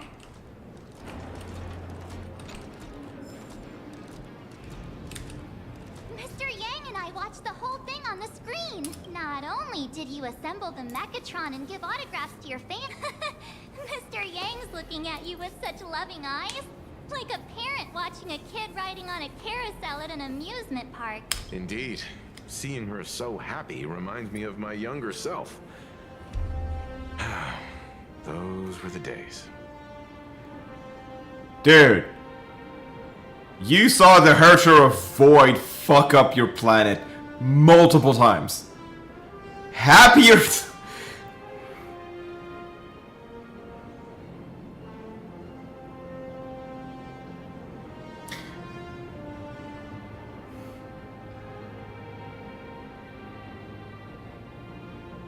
You saw Himeko disappear. Happier times, these were not. What are you Because yes, he comes from Honkai 3rd. Mr. Yang, you're still as young as ever.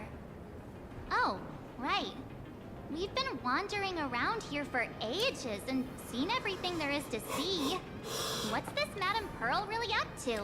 I understand everything she wanted to show us. There are just a few questions I'd like to confirm with Miss Nyalux. Miss Nyalux? Ah, there you all are. We've been looking everywhere for you. The secretary.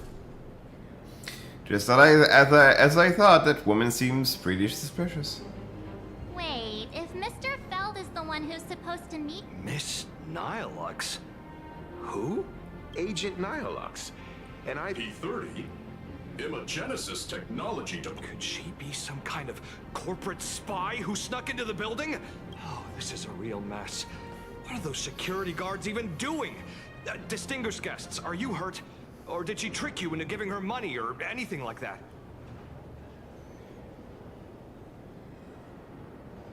Just as I thought, I knew something was off about her. Why didn't you say so earlier? This lady seemed totally legit. She smoothly guided us around the place like a pro. I thought she was one of your people. I need to report this to security right away. She can't have gone far. Let's catch her in the act. Thank you for your help. Astral Express crew, Madame Pearl has been waiting for quite some time. If it's convenient, please inform Madame Pearl that the 3 guests from the Express will arrive shortly. Welcome, ladies and gentlemen, to PowerColor. To ensure your safety and comfort. Yeah, Nyalux was probably a direct report. Based on what I saw.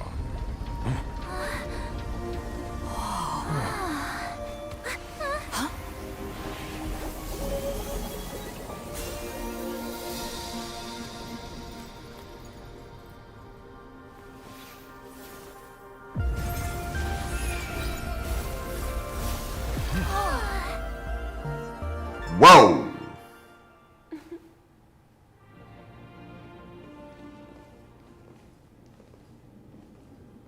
Hello, guests from the Astral Express. Nice to see you again.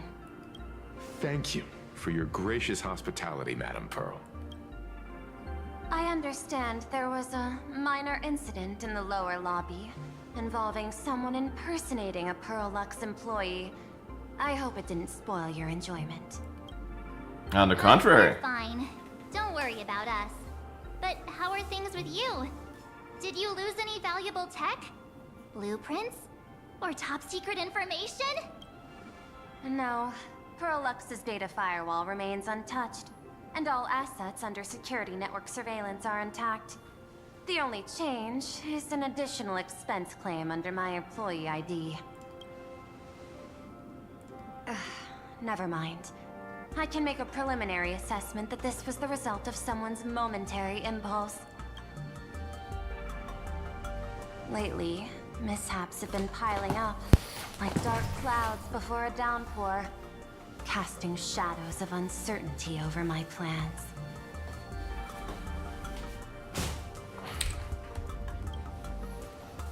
Could you be referring to the Herald of Death? 33 citizens were found dead in the Dovebrook district. In addition, an IPC specialist assigned to negotiate the purchase of a Mask of Elation died in an unexpected incident. This party has made overt threats to public order and is clearly challenging the IPC. My intuition tells me this is only the beginning. You're an Intellitron. You have intuition? Or maybe you have an early calculation module that gives you the impression of... Oh. Collating data into early... Yeah, okay. Share one thing in common. That is, an aversion to risk and a pursuit of stability. And I bear both responsibilities. As the executive officer of Plain Arcadia, I bear an inescapable responsibility for the safety of this world. As one of the 10 Stonehearts, I hope to bring the Phantom Moon Games to a swift and safe conclusion. Rather than staging another dangerous battle, like what happened at Graphia Academy, I hope the supplicants can show the people of this world miracles of joy and happiness, instead of sorrow and rage during the Phantom Moon Games. Therefore, I'd like to hear the Express's request. Trailblazer, please, tell me.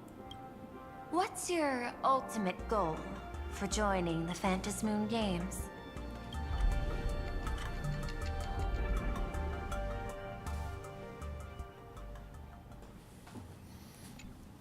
Before you set up, yep. You mentioned earlier that you wanted to talk about the Phantom Moon Games with me? Better final request. I'd like to talk about our ultimate goal for participating in the Phantom Moon Games. Huh. Got something in mind? I think the rules and rewards for the Phantom Moon Games are a little too vague. That's exactly what I thought when I joined the games 15 years ago. These games allow supplicants to do anything, good or evil. As a result, everything that unfolds in the course of these games exists beyond control. What's more vague is what can winners do when they share the power of the elation. According to legends and historical records from Ahatopia, victors typically first witness the manifestation of Aha themselves. They listen to the victor's wishes and grant them permission to use their power. And the applications of this power seem to be boundlessly vast. When faced with countless choices, the situation becomes even more thorny than having no choice at all. Sometimes I wonder, if we had agreed to become the leader of the Anti-Destruction Alliance, how would this trip have turned out? I want Aha to be the leader. If I win, I'll give up sharing Aha's power and ask them to be the leader of the Anti-Destruction Alliance.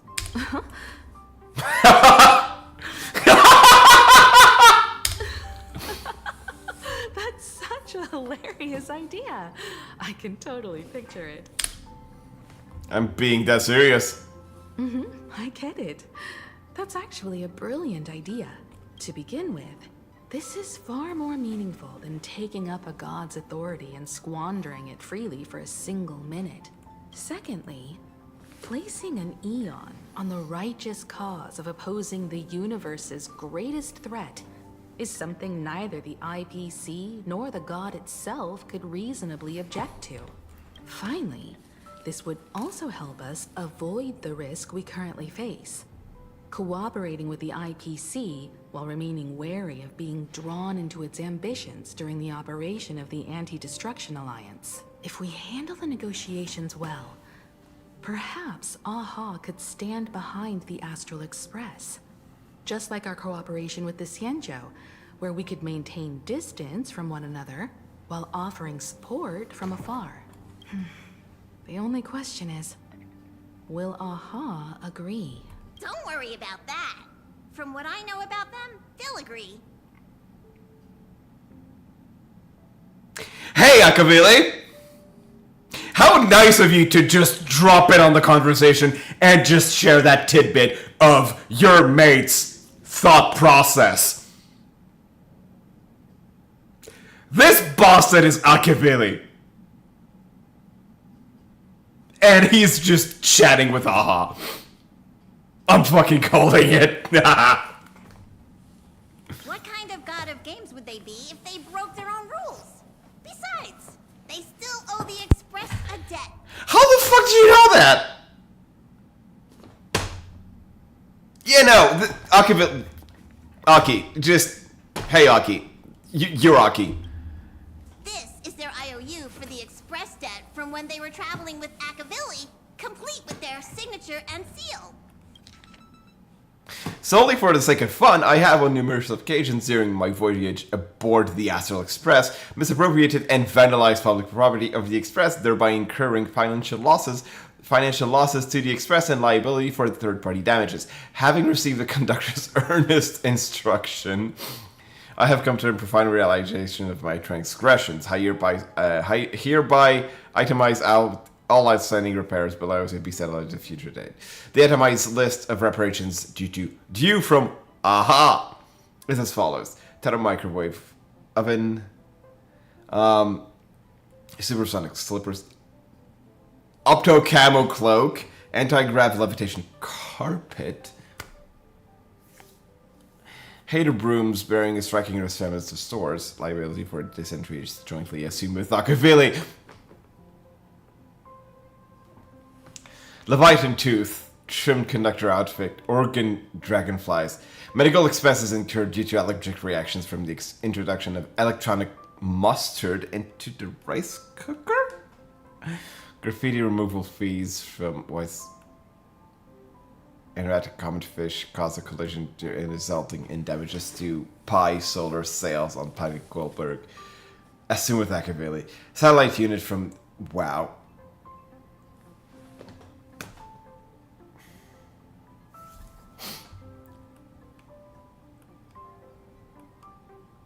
A shockingly lengthy entry, extensive enough to reach the ground. Half a Astral Express!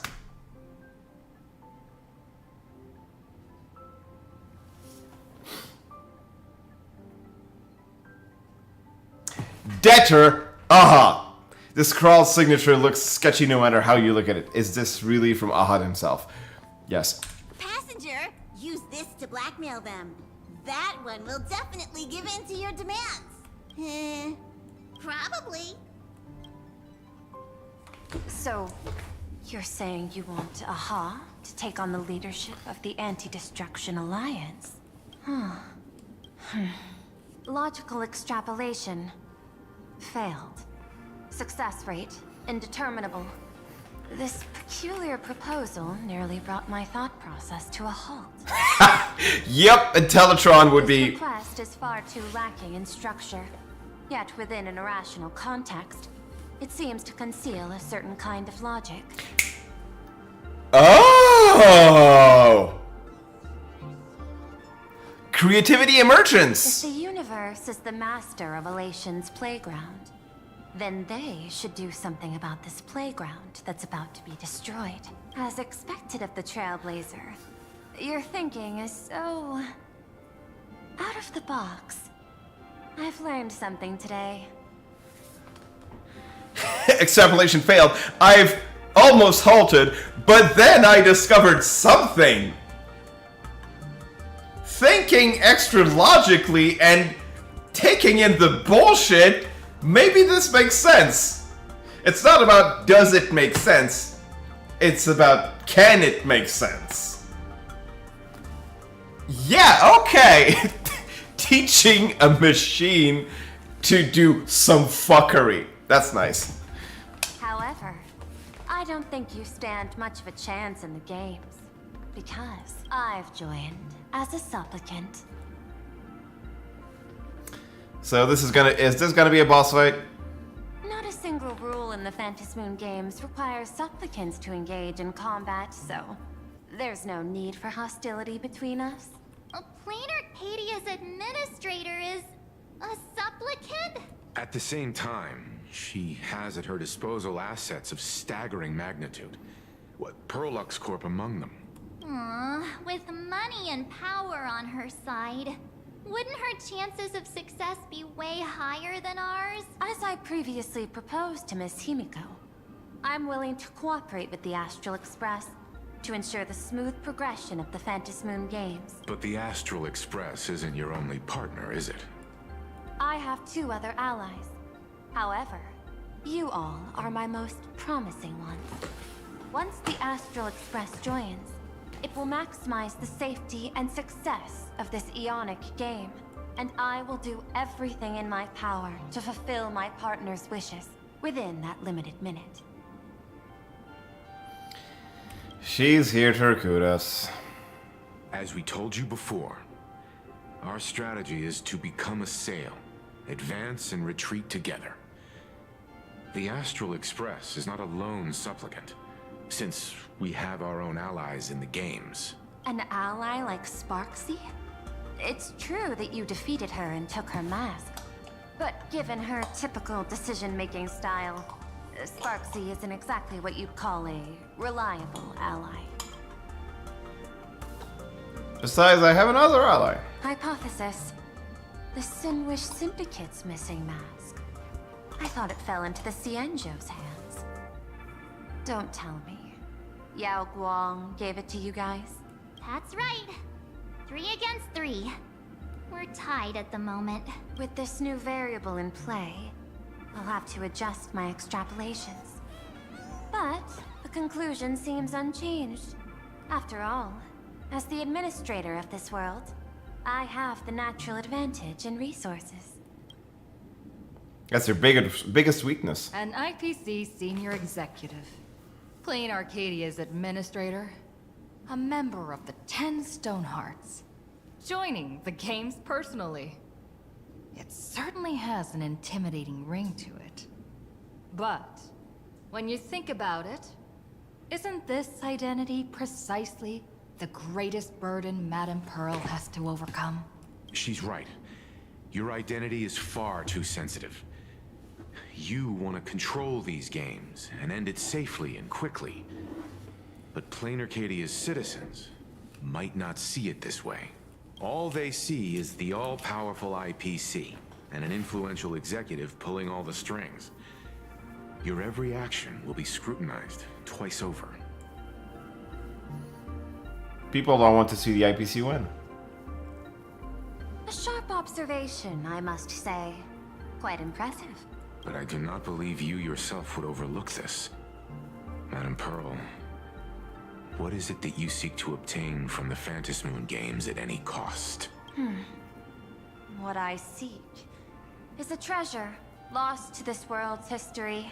I want to recreate Graphia's divine art of imagenesis. Does that have something to do with painting?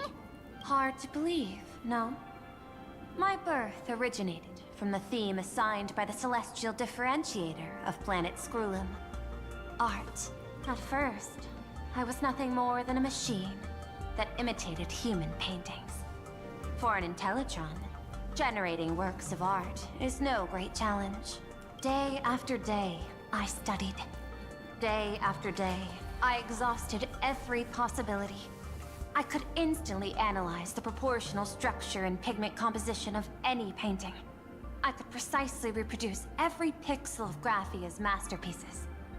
Yet I could not create as she did. Graphia's ultimate creation was establishing the world in canvas at the end of the Phantom Moon Games. I want to understand her thoughts at that moment and touch the essence of creation. Is this your personal pursuit? Or the IPC's demands on this world? Both. The IPC's point of view is far more pragmatic. The world in canvas is a dimension that can shield us from the Antimatter Legion's warfare. And they've always been eager to master this technology. Unfortunately, it seems we can't convince each other to back out for now. Then, I have another proposal. Why don't we shift our perspective and turn our attention to those two supplicants who haven't surfaced yet? These two individuals' objectives are unclear, and their abilities remain a mystery. If left unchecked, we might see a repeat of the Herald of Death tragedy. I have a cooperation proposal that could help us gather intelligence on them, and I'm willing to share this piece of information with you all. Okay, what it was cost? A tiny sliver of your reputation.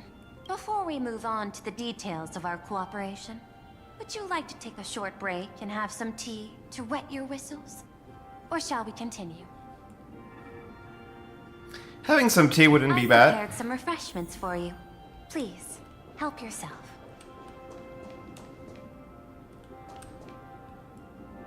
Do you feel nervous in a situation like this? Relax. You'll get used to it soon. Where do you think you're going? Our negotiations with Madame Pearl aren't over yet. Alright, 2 hours 45. If we continue, it's probably going to be another 2 hours. And I actually want to go sleep at a reasonable-ish time tonight. So, I think we're gonna end it here. So yeah. New setup achieved. No launcher this time. I'm just using the actual Hoyo launcher directly, which is new. And I'm just using the non-binary Proton with a new prefix, and it just works fine. So that's gonna be nice, especially since I can now play on my Steam Deck again, which is very neat. All right, have a good one, everyone, and I'm probably going to have to mod my launcher tech or recreate it just to be able to do my own options and shenanigans. All right, peace. Like and subscribe. Oh, right. I can't control this from the UI because it's just broken right now.